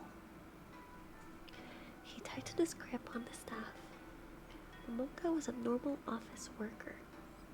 He didn't have the money or connections to do anything. He was just another user whose only choice was to silently accept the end. In the corner of his vision, he saw the time. 23 o'clock, 57 minutes. The servers would shut down at midnight. There was almost no time left. His fantasy world was ending, and soon all his days would be spent in reality. Momonga sighed. He had to be up at 4 tomorrow morning. If he didn't go to bed as soon as the servers went down, it would affect his work. Momonga counted down along with the numbers. 48, 49, 50. He closed his eyes. 58, 59. He counted the moments as they ticked off the clock to the end of his fantasy. Here comes the blackout. 0 o'clock. 1, 2, 3. Huh? Momonga opened his eyes. He wasn't back in his room. He was still in Yggdrasil in the throne room. What's going on? The time was accurate. He should have been booted by now. Midnight, 38 seconds.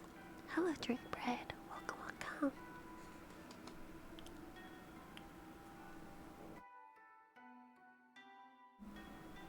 It was definitely after midnight. The time displayed by the system clock could not possibly be off. Unsure how to respond, he looked around for any information. Was the shutdown postponed? Or is there some kind of lost time? Countless possibilities crossed his mind, but they were all far from convincing. The most likely was that for some reason, some unfavorable reason, the server shutdown had been postponed. If that were the case, the GMs would probably make announcements. He rushed to turn the communication channels back on. His hand stopped. His menu wouldn't come up. What the? Feeling slightly uneasy and confused, but surprised by how calm he was, Momonga tried to use some other features for a system access that bypassed the menu, chat, a GM call, force quit. He couldn't get to any of them. It was like he'd been locked out of the system. What is going on? His irate voice echoed across the spacious throne room and faded away. This is the last day.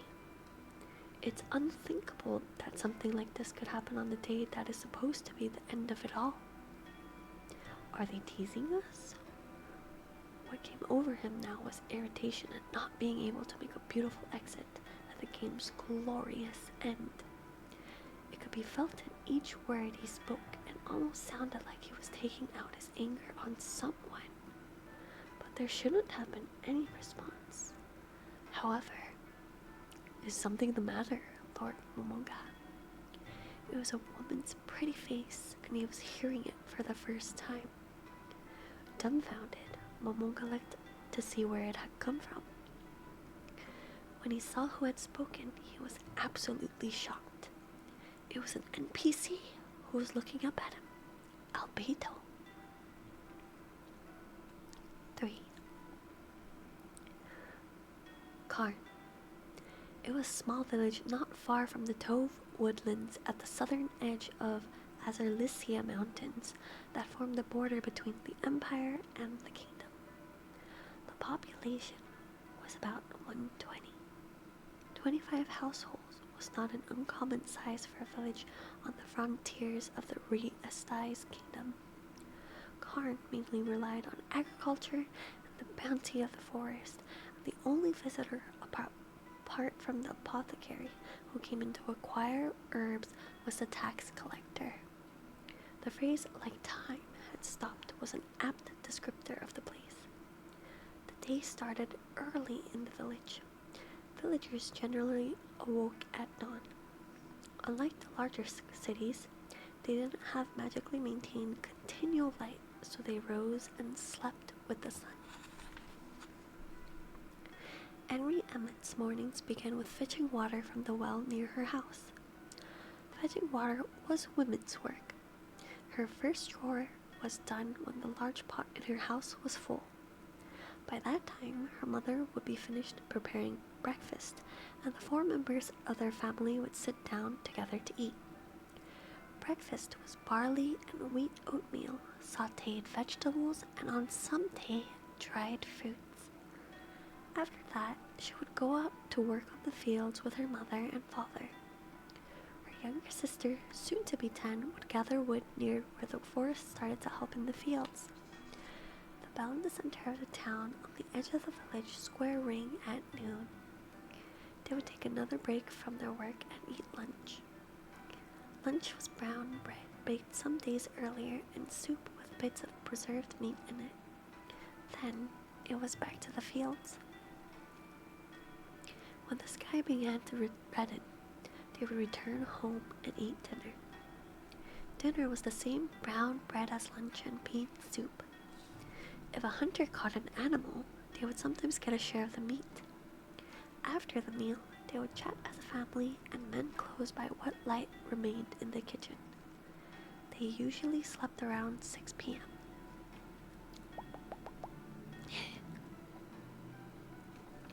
Henry Emmett had lived her whole life from the moment she was born to her current age of 16 years as a member of this village. She thought her uneventful life would continue to be the same way forever.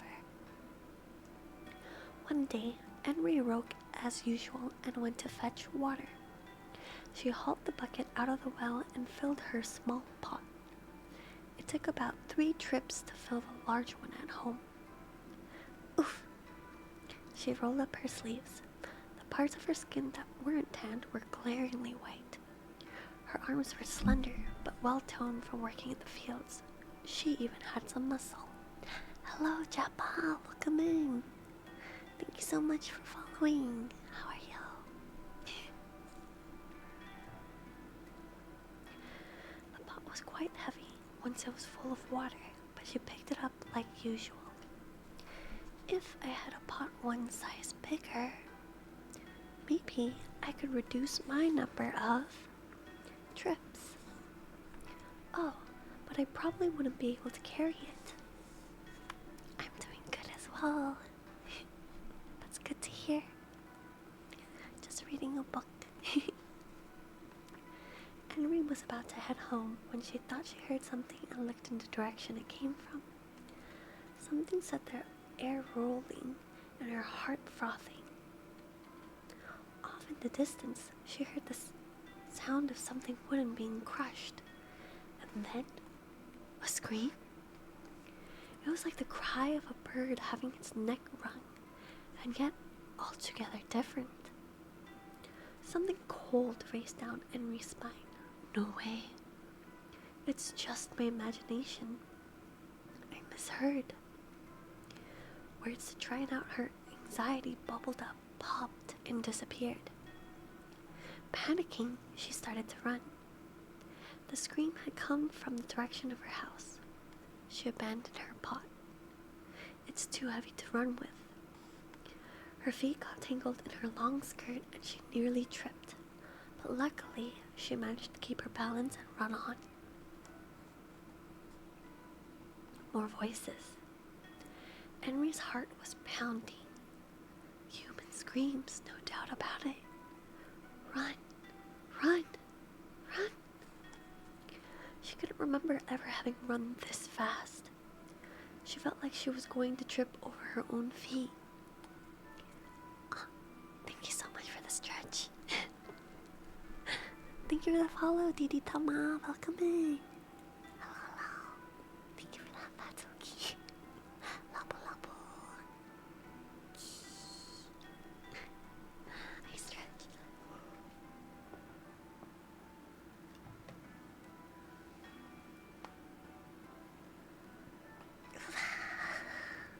Thank you for the redeems. Okay. Huggy, huggy. I hug you back, sensational.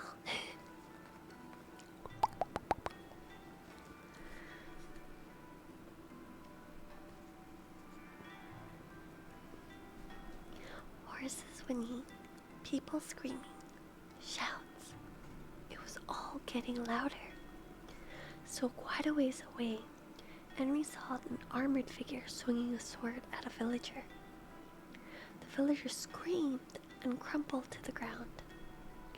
The sword followed up with a finishing stab. Mr. Morger! There was no one in this small village she didn't know. They were all like family, so of course she knew the man who had been killed. He could be a bit loud at times, but was a good-natured person. He certainly didn't deserve to die like that. Henry nearly stopped in her tracks, but she grit her teeth and pushed herself to sprint even faster. This distance never felt terribly long when she was carrying water, but now it seemed like she would never arrive. I hug you too, no skills, lava lava. Angry shouts and curses reached her ears on the wind. Finally, her house was in sight.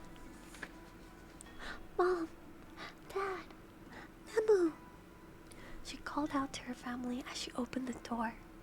Their three familiar faces were frightened, but all present huddled together. As soon as she burst in, their expressions softened into relief. Henry, you're safe! She felt her father's rough farmer hands on her back as he hugged her, and the warm hands of her mother. Okay, now that Henry's here, let's get out of here. The Emont family was in a pretty bad position. They didn't want Henry to come home to an empty house, that they'd missed their opportunity to escape. The danger must already be closing in. That fear soon became reality. As the four of them were just about to make a run for it, a shadow appeared in the front entryway. Standing there with the sun at his back was a knight in full armor. The arms of the Baharuth Empire emblazoned on his breastplate. In his hand was a naked blade, a long sword. The Baharuth Empire occasionally invaded its neighbor, the Riastai's kingdom, but usually the fighting was centered around the fortress city of Irantel.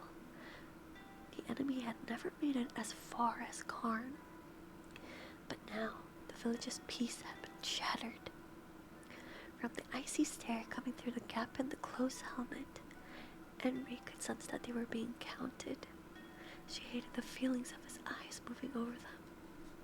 A squeak from his metal gauntlet announced that he had tightened his grip on the sword. He moved into the house. Yeah! Ugh! Henry's father tackled the knight, and the pair of them tumbled out the front door. Go! Hurry! You bastard! Her father's face was lightly smeared with blood. He must have cut himself when he rushed the knight. The two of them thrashed around on the ground, her father struggling to keep the knight's dagger at bay, the knight struggling to keep her father's knife at bay.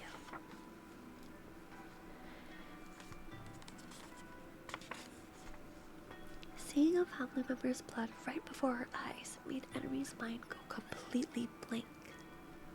Should I try to help him? Or escape? I can't. Welcome in. How are you?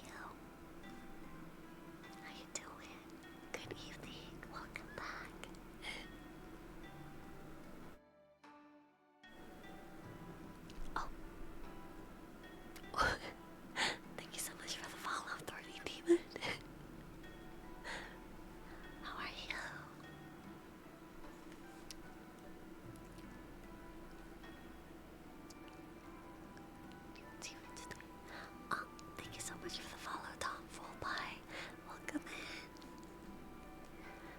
got to the new TV today. My kid brother threw a hammer. I don't know where he got it at this. Oh my god.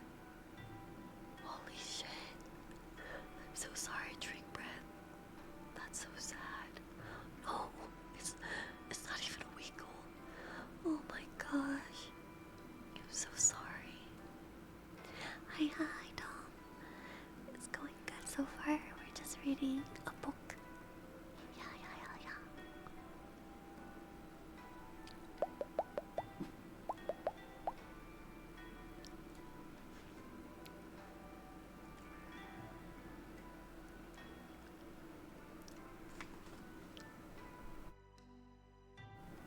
Thank you for the hydrate. Drink water.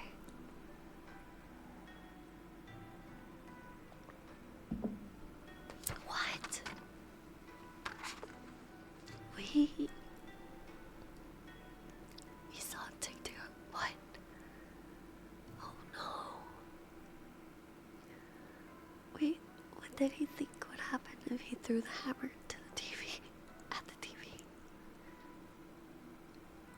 Yikes. Thank you for that, Pat Storny. Thank you. Thank you.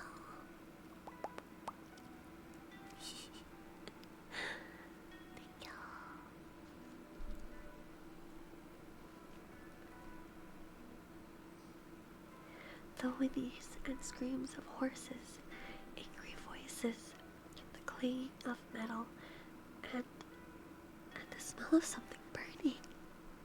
From all over the village, the sensations bombarded her eyes, ears, and nose.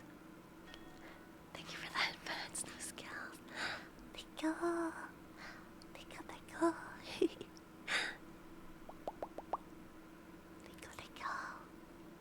Yes.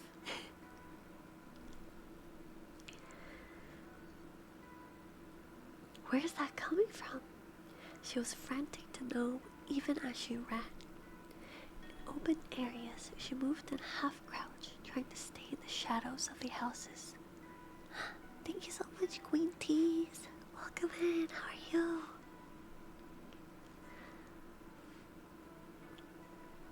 Fear that made her blood run cold. The exertion of running wasn't the only reason her heart was pounding. The only thing keeping her moving was the little hand clasped in hers. My sister's life. Her mother, running a few paces ahead, was just turning a corner when she suddenly stiffened and shrank back. She motioned with a hand behind her back to run the other way. When Henry realized why, she bit her lip to hold back a sob. Thank you, Cam. She squeezed her sister's hand and ran to get as far away as she could. She didn't want to see what was going to happen next.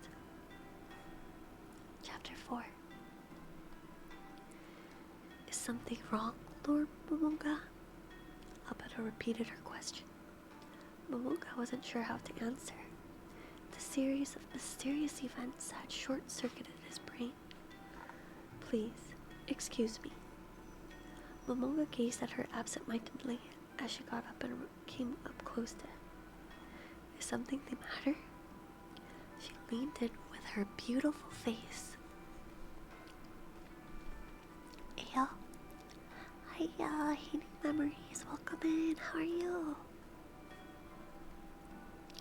Thank you for the stretch, Tom. And the posture check. Posture check. And stretch. Thank you.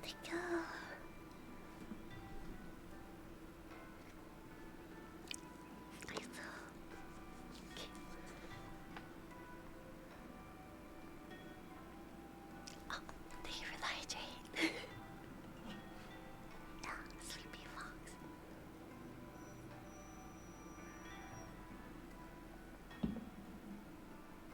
Oh shoot. Hello. Thank you so much for the raid. Hello. Capybara Harmony. Welcome. Hey, how was your stream? Oh, you were also doing ASMR.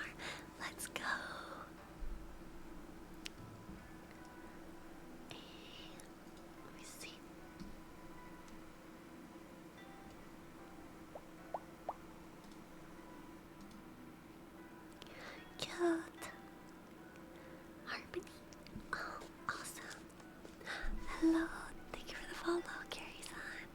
Welcome, welcome. Oh, chill ASMR study stream. Hey, awesome. For my stream, we're just doing some reading ASMR. So I'm just reading Overlord.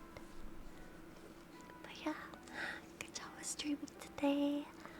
If you need to go to the restroom, go eat, or go sleep, feel free to.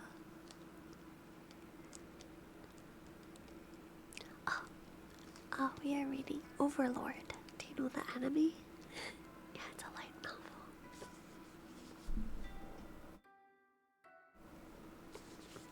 Yeah.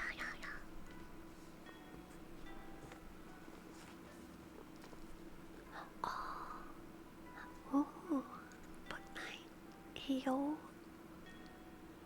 I only own book 1, so I'm just reading part of it.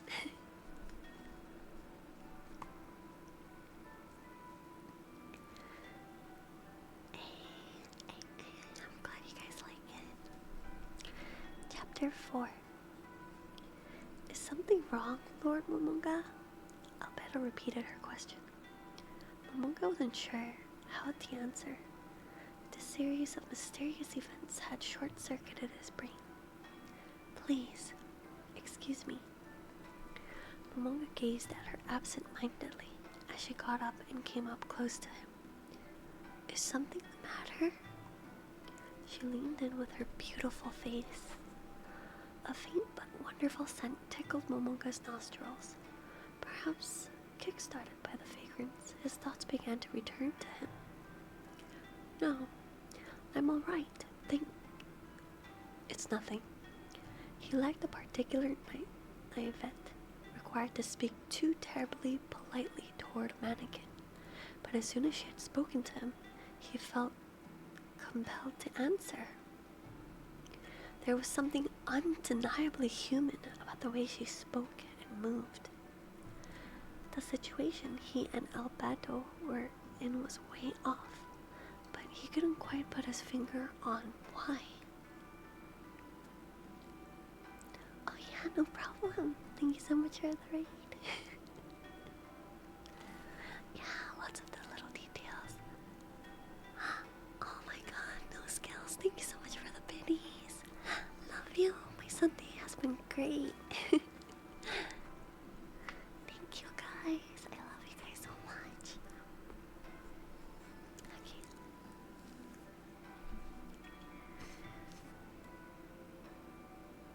There was something. Oh, I read the part. He did his utmost to suppress the confusion and amazement that such a vague understanding generated, but he was just a normal guy. It didn't seem possible. Yay. Right as he was about to scream, he remembered the words of one of his guildmates. Panic breeds failure. One must always have a composed, rational state of mind. Oh, thank you so much for the follow. Oh, hey, thank you so much for the... Wait. Hey, nice. Thank you so much for the subby. Hey, Harmony. Let's go. Thank you.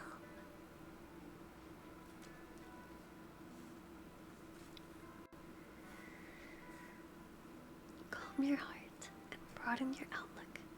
Don't let your thoughts take you prisoner. Keep your mind quick, Momoka. Ayo. Let's go. I'm at the rice cake, are you? Let's go. With that remembrance, his calm came flooding back to him. He eventually gave his thanks to the man known as the guild's Kongming Squishy Mill. Are you alright? Alberto asked. Awfully close to him. Lay on couch, Ayo. Being jelly. She tilted her head adorably and leaned them so far that their breaths were overlapping. this gorgeous girl in his face, the calm Momonga had just regained, threatened to fly straight back out the window. The GM call isn't working. Swallowed up by the albedo's glistening pupils, he found himself consulting with an NPC. As you view comfy AA. A member of the opposite sex had never approached Momonga with this look in her eyes before, especially with such a lack of propriety. He knew it was just an NPC someone had made, but the flow of her expressions was so natural it was unsettling. But somehow, he noticed those feelings settling down already, as if they were being held back. The lack of wider emotional fluctuation, however, gave him a touch of anxiety. He had thought it was due to his former mate's words, but is that really it? Momonga shook his head. Now wasn't the time. Please forgive me. I am so ignorant, I fear I am unable to answer your question regarding this GM call you speak of. Nothing would make me happier than a chance to clear myself of the disgrace of failing your expectations. Your wish is my command. Hello, thank you so much for the follow, Exit here. Welcome in, welcome in. How are you? Wait, why is my character, my Chow is just called Ieru? The K disappeared, what the heck? Ieru. Oh! Thank you so much for that, Bats, Exit here. Oh, I see. It's back, it's cute. Oh, shoot! Hey, thank you so much for the gifted galaxy. Thank you, thank you. Bless you. Thank you.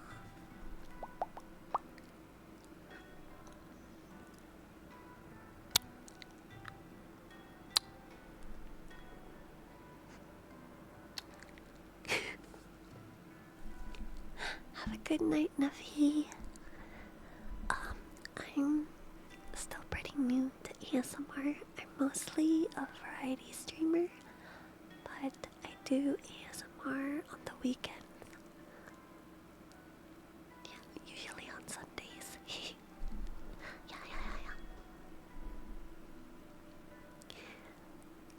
Do you tend to do ASMR streams only, Harmony?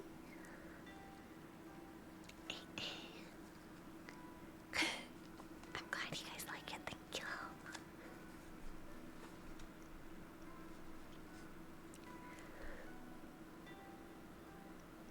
We're having a conversation, no doubt about it. The realization assailed his entire body with a petrifying amazement. I do a mix, although I used to mod for a lot of VTuber ASMR artists. Oh, I see. That's really cool. You're also a variety streamer then. Ayo. No, here's soy sauce. No skills. Oh, if your birthday's on a Sunday, I'll probably be doing ASMR. Yeah. Let's go. We're having a conversation. No doubt about it. The realization assailed his entire body with a petrifying amazement. Impossible. This can't be happening. An NPC. Talking. Well, there were macros that allowed them to do that. Players had been passing around data for battle cries and cheers, etc. Still, conversation was impossible. Even just a minute ago, Sebas and the maids wouldn't respond to anything that wasn't a simple command phrase. So, how is it happening?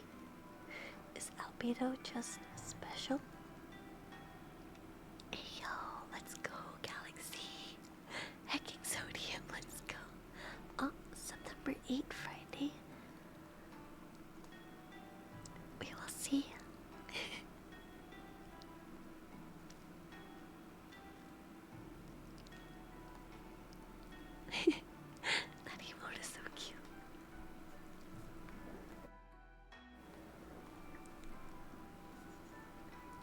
motioned for her to step back and glimpsed a flicker of reluctance as he looked away to Sebas and the maids, who still had their heads bowed. Sebas, maids, my lord, they answered in magnificent unison, raising their heads in a slick motion. Come to the front of the throne. Yes, sir. Their voices aligned again, and they sprang to their feet. The group walked together with beautiful posture to the bottom of the steps, leading to the throne before each dropping again to one knee and bowing. From this exchange, Momonga learned two things. First, although he had purposely avoided using command phrases, they could understand his intentions and carry them out. Second, Albedo was not the only one who could talk. At the very least, something weird is going on with all the NPCs in the throne room. As he was reflecting on these things, he had the same feelings as before that something was off about both Albedo and himself. Wanting to understand it, he scrutinized her. Okay, bye-bye, Nafi. Have a good night. Hello, Denechika. Welcome in. How are you this good evening, night? Hi.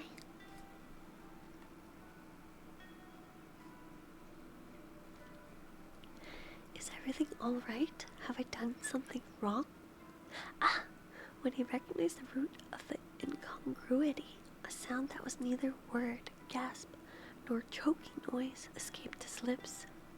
It was the changing expressions. Her lips were moving, and he could hear her words. Flustered, he brought his fingers to his own lips and spoke. My jaw is moving. In the world of a DMMO RPG that went against all common sense, mouths moving and words coming out, expression graphics were fixed. They didn't move. Otherwise, why would the developers have made emoticons?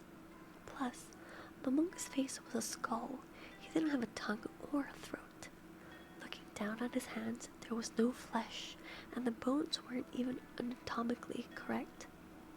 Continuing along the same lines, he probably didn't have any internal organs, not to mention lungs.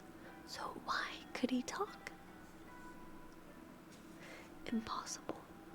He felt the internal logic he had built up slowly over time begin to crumble away, and an equivalent panic replace it. He wanted to scream, but held it in. As expected, the heat in his chest was abruptly soothed by a wave of calm. Momonga's pounded the throne's armrest as he thought. The number showing damage didn't pop up. Can we get a ooh whoop? Hello again. How are you?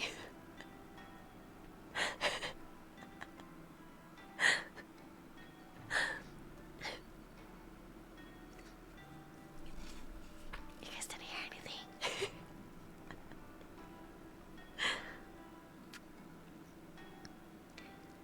Momonga pounded the throne's armrest as he thought. The number showing damage didn't pop up.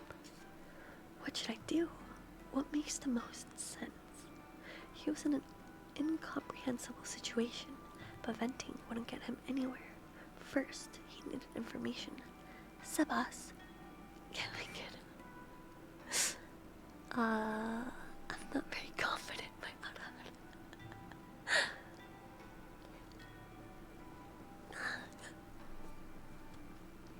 Awa, awa.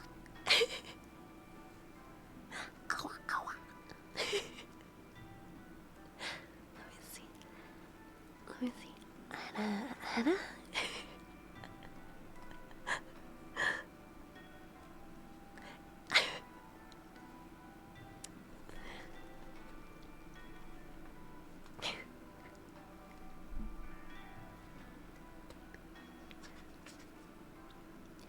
The expression on Sebas's face as he lifted his head was earnestness incarnate. He looked like he was really alive. I can give him an order, right? I'm not sure what's going on, but I can assure the NPCs in the tome are loyal to me, right? Actually, I don't even know if these are NPCs. Countless questions and the anxiety that went with him arose in his mind, but Momonga tuned it all out. The cutest Owu.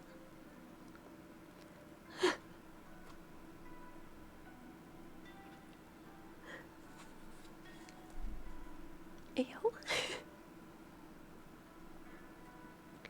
In any case, there was no better to send out the reconnaissance than Sebas. He did glance momentarily at Albedo, who was waiting off to the side, but he made up his mind to give the order to Sebas. He imagined what executives at work were like when directing regular employees and tried to act like he was one of them. Leave the tome and confirm our surroundings within a half-mile radius. If there are any intelligent life forms, negotiate to bring them here on amicable terms.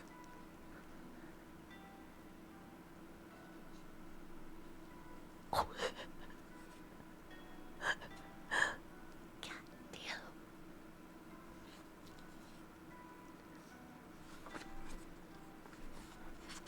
We love Uki.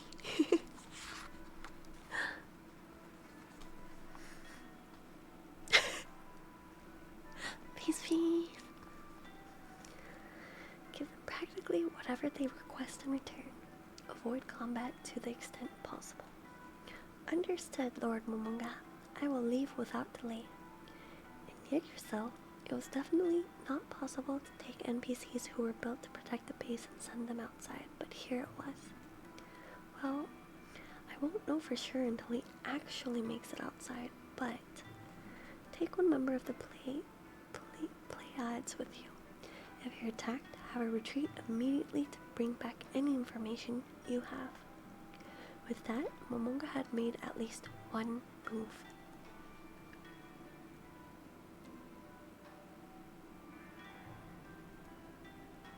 Ayo.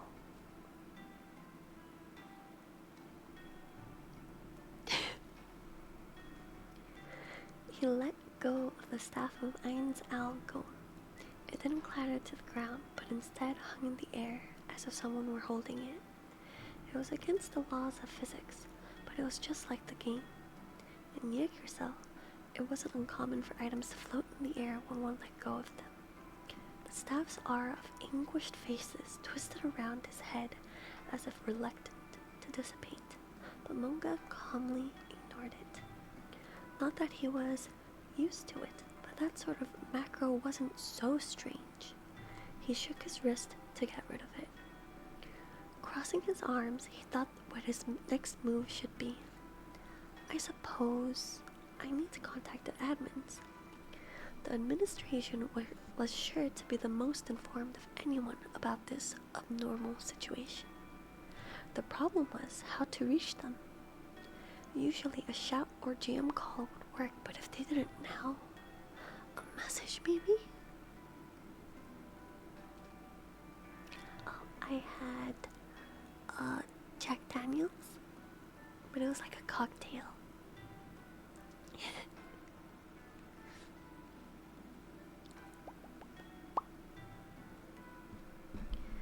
There was one magic spell that was a way to contact people.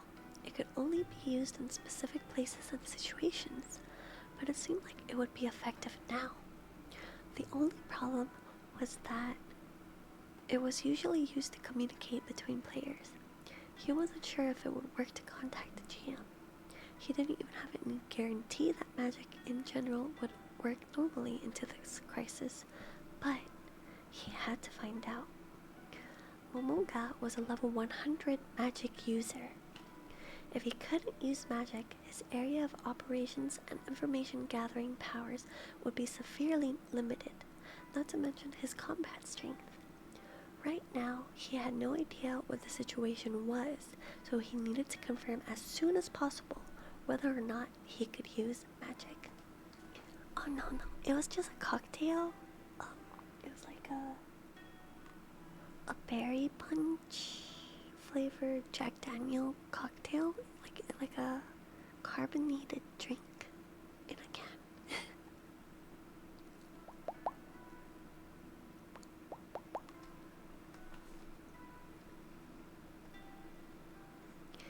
In that case, I need to go somewhere I can test it out. He looked out over the throne room and shook his head. This was an emergency, but he didn't want to disturb this room's sublime tranquility for magic experiments. But then, where? He thought and came up with an ideal location. It was also necessary to test the extent of his influence. He had to see whether he had maintained his authority as a guild master. So far, everyone he had met was loyal to him, but there were several NPCs in the Great Tome of Nazareth at his level. He needed to make sure the rest of them were still loyal too. But he looked down at Sebas and the maids who were still on one knee, and then at Albedo beside him. What is it? Her faint smile seemed to say, she was beautiful, but the shadows cast by her horns made it seem like something was hidden behind her smile. It made Momonga nervous. Shubi, hello. Hello, Mommy Shubi.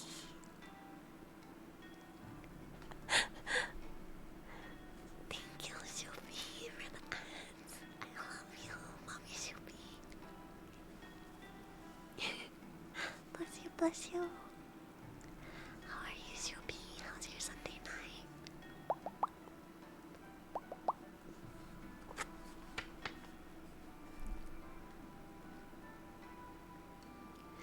Is the loyalty they have now inviolable and unchanging?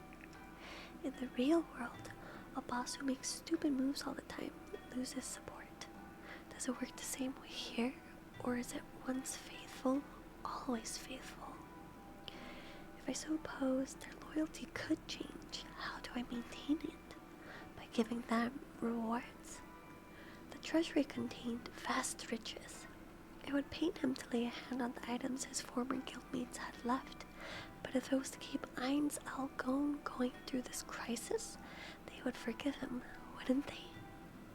Then of course, he didn't have any idea how much he should pay. Or displaying the excellence you'd expect of a ruler?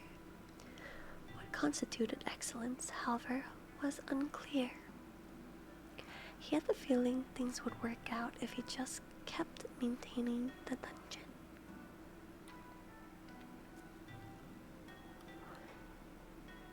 Have you been getting more molest? Yes, for sure.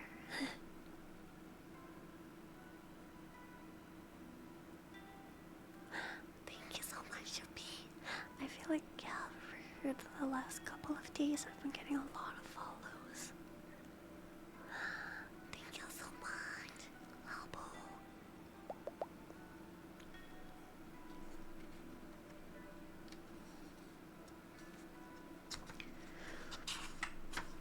Or maybe through power? The staff of Ainz Algon flew automatically into his outstretched hand. Overwhelming power. The staff's 7 jewels began to sparkle, as if appealing for their vast magical power to be used. Well, I guess I'll think about it later. He let go of the staff. It swayed in the air for a moment and then clattered to the floor like someone going to bed in a huff. Anyway, it seemed like if he acted like he was in charge, he was unlikely to meet hostility anytime soon. It's hard for animals to turn their fangs on one who doesn't show any weaknesses, and the same thing went for humans.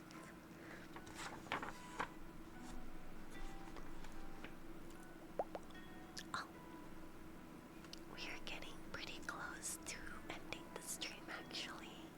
I'm gonna be streaming for about 7 more minutes, and we will call it day for tonight. Momonga raised his voice. Pleiades, all of you besides the one going with Sebas, go to the 9th level and be on the lookout for any raiders coming down from 8. Yes, Lord Momonga. The maids behind Sebas complied.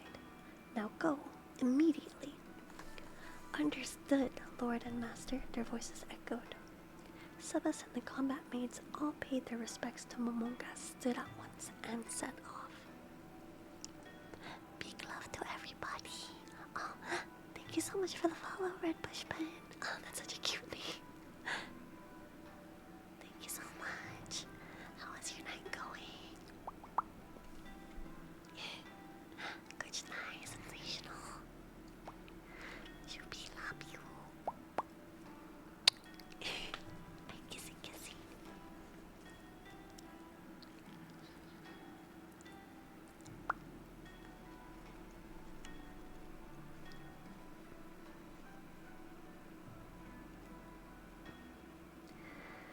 The huge door opened and then closed after them. I'm so glad they didn't say no or something. Relieved, he turned to the last remaining NPC. Albedo was still waiting beside him. Now then, Lord Momonga, what may I do for you? She asked with a gentle smile. Oh, right. Momonga leaned out of the throne to pick up his staff. Come here. Yes, sir. She sounded overjoyed and sidled right up. Momonga worried about her wand and the black spear floating at the end of it just for a moment, but decided to forget about it. She was closer than last time, all but clinging to him. She smells so good, but what am I thinking? The thought popped up again, but he promptly dismissed it. He didn't have time for that sort of nonsense now. Momonga reached out and touched her hand. Huh? The look on Albedo's face said she was in pain. He whipped his hand away as if he'd been electrocuted. Thank you for the follow, someone.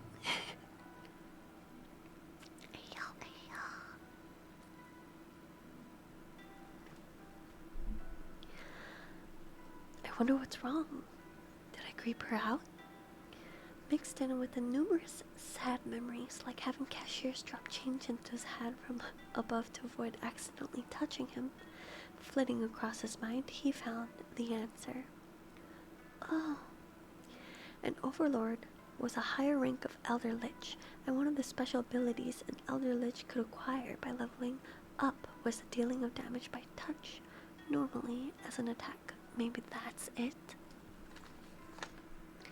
But even then, if that was the case, there were still questions remaining. In Yggdrasil, the system would judge mobs and NPCs within the Great Tome of Nazarick as belonging to Ain's Algon. Friendly fire for guild members was always off, so allies couldn't harm one another. So did that mean she didn't belong to the guild? Or that friendly fire had been turned on? The latter is a distinct possibility. Momonga decided and said to Albedo, "Sorry, I forgot to turn off negative touch." "Never you mind, Lord Momonga. That level of damage wasn't even damage. Besides, I would suffer any agony for you." Eek! Oh, I see. But I'm sorry. Momonga stammered, not knowing how to act toward Albedo as she made the cute little shriek and covered her blushing cheeks with her hands. But it seemed like the issue had been from damage from negative touch. Averting his eyes from Albedo, who was going on about her virgin's pain, Momonga tried to think about how to temporarily turn off a passive power, and suddenly it dawned on him. Using any of an overlord's various powers was now as natural an act as breathing. He found himself laughing in spite of himself at what an extraordinary situation he was in. After all, the strange things that had happened so far, it didn't even surprise him. Adaptability is a terrifying thing. "I'm going to touch you." Oh! After turning off the ability, he reached out and touched her hand. Countless thoughts came up. How delicate it was, how white. But Momonga dismissed any that stemmed from his being male. What he wanted to know was if she had a pulse. She does. The beat was a steady ba-bum, ba-bum. It would only be natural for a living thing. Yeah, for a living being. Momonga took his hand away and looked at his own wrist. There was no skin, flesh, or anything besides a pure white bone. He had no blood vessels, so of course he had no pulse. That's right, an overlord was undead, a being who had transcended death. Of course he wouldn't have a pulse. Thank you so much for the follow! Not Mep Sayuri. Thank you for the follow, how are you? Hello. Yeah, he just experimenting. Quotations.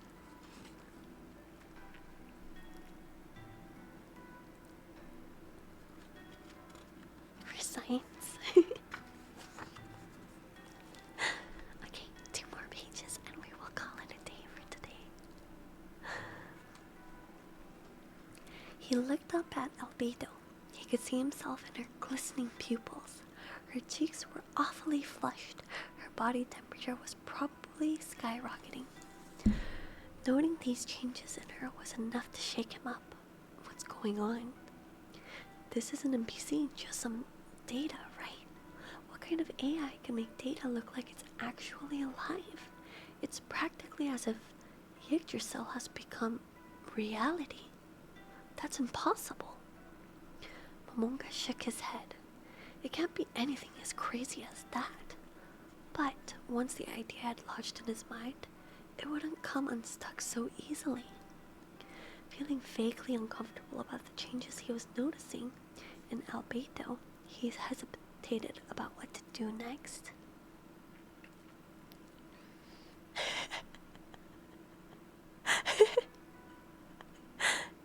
Hey, yo.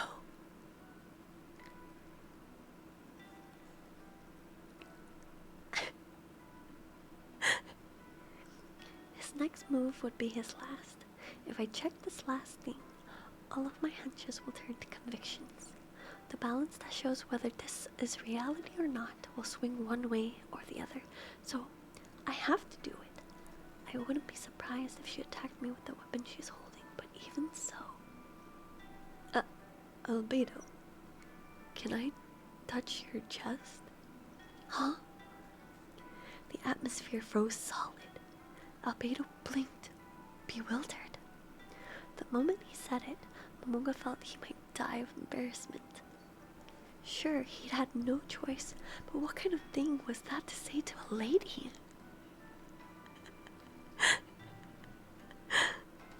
He had the urge to howl that he was the worst person in existence. I've abused my power in order to sexually harass a woman. I really am the worst, but I can't help it. Yeah, it has to be done. He forcefully talked himself down and regained his mental equilibrium rather quickly, then mustered all of his coercive power as a superior. You don't mind, do you? Utter failure.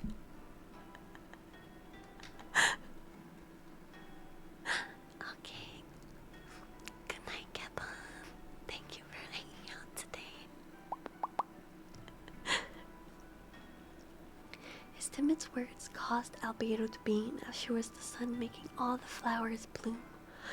Of course, Lord Momonga. Please have your way with me.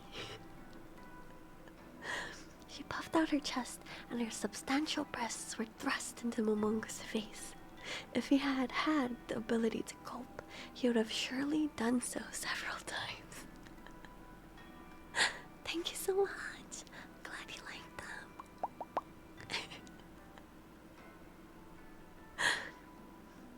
Her breaths were giving her dress great lift, and he was about to touch them.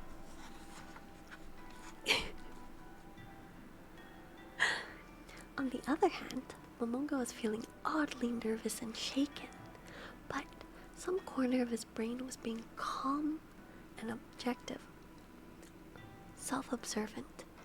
He started to feel incredibly stupid. Why is this the test I thought of, and why am I actually doing it?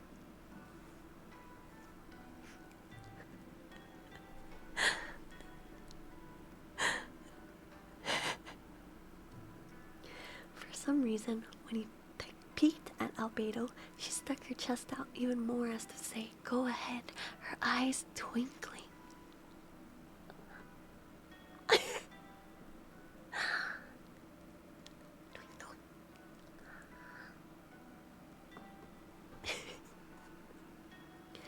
Was Momonga aroused or ashamed?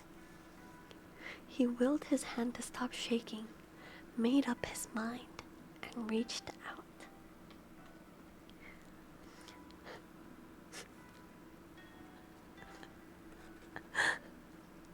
Under the dress, he felt something a bit rigid, but beneath that, he could feel something soft.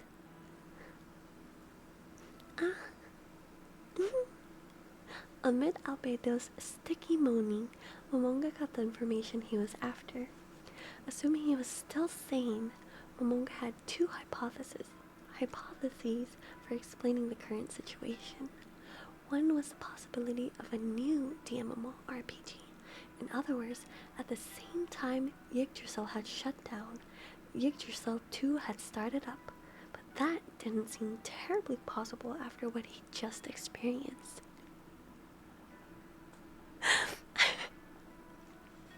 In Yggdrasil, doing anything rated R was strictly forbidden.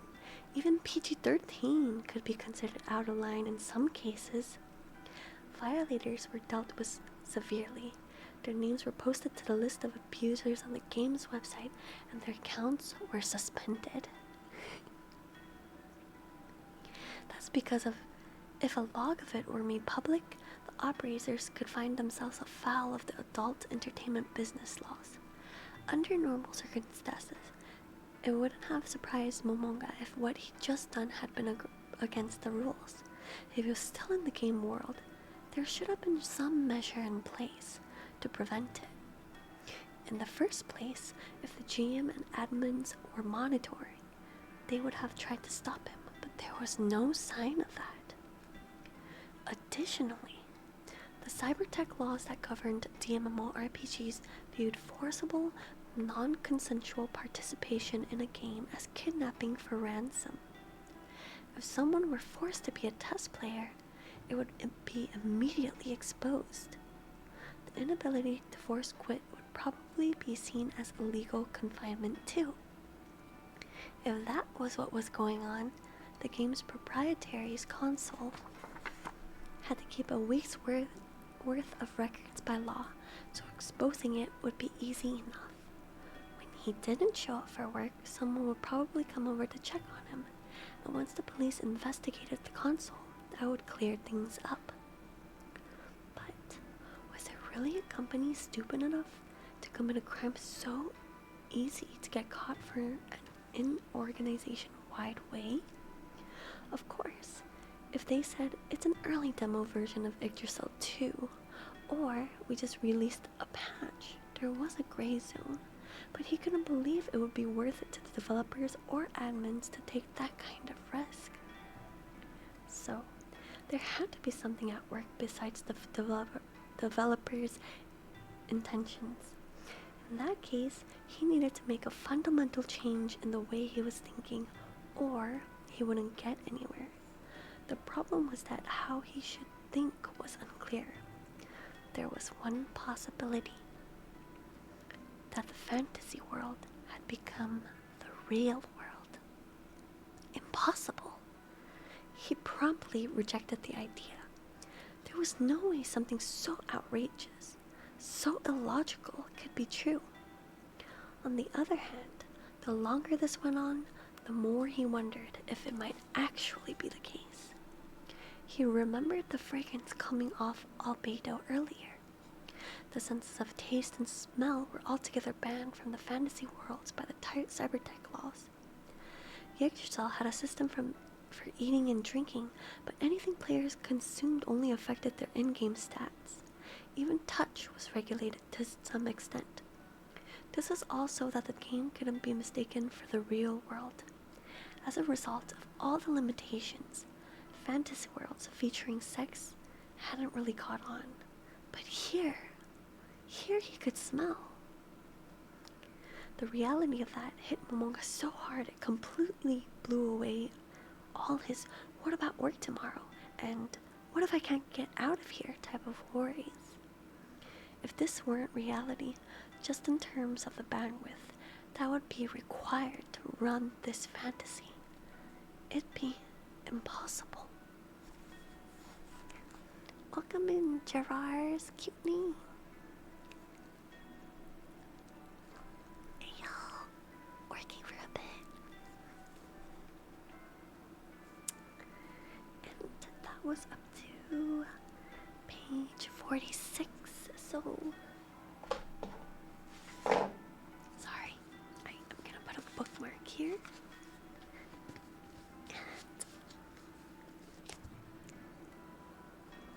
We're gonna call it a day for tonight. Thank you so much for hanging out with me, guys. Thank you all for the follows. Thank you all for hanging out with me. Thank you for reading the book with me. Oh wow. Welcome to the family, Gerards. Hey, Sophie. Thank you. Mwah. Let's go. Whoa. What the heck? Welcome to the family as well, Nine Puppet. Mwah. Kissy. Whoa. What the heck? Galaxy, thank you so much for the $10. Love you. What's going on? Thank you so much for staying here and hanging out. Love you guys. I'm gonna post my schedule for this coming week tomorrow, so yeah. Love you all. Love you, Name Puppet. Love you, Gerard. Love you, Shubi. Love you, Galaxy. Love you, New Skills. Love you, Oogie. Love you, Red. Love you, Last Box. Love you, Umbro. Love you, Noob.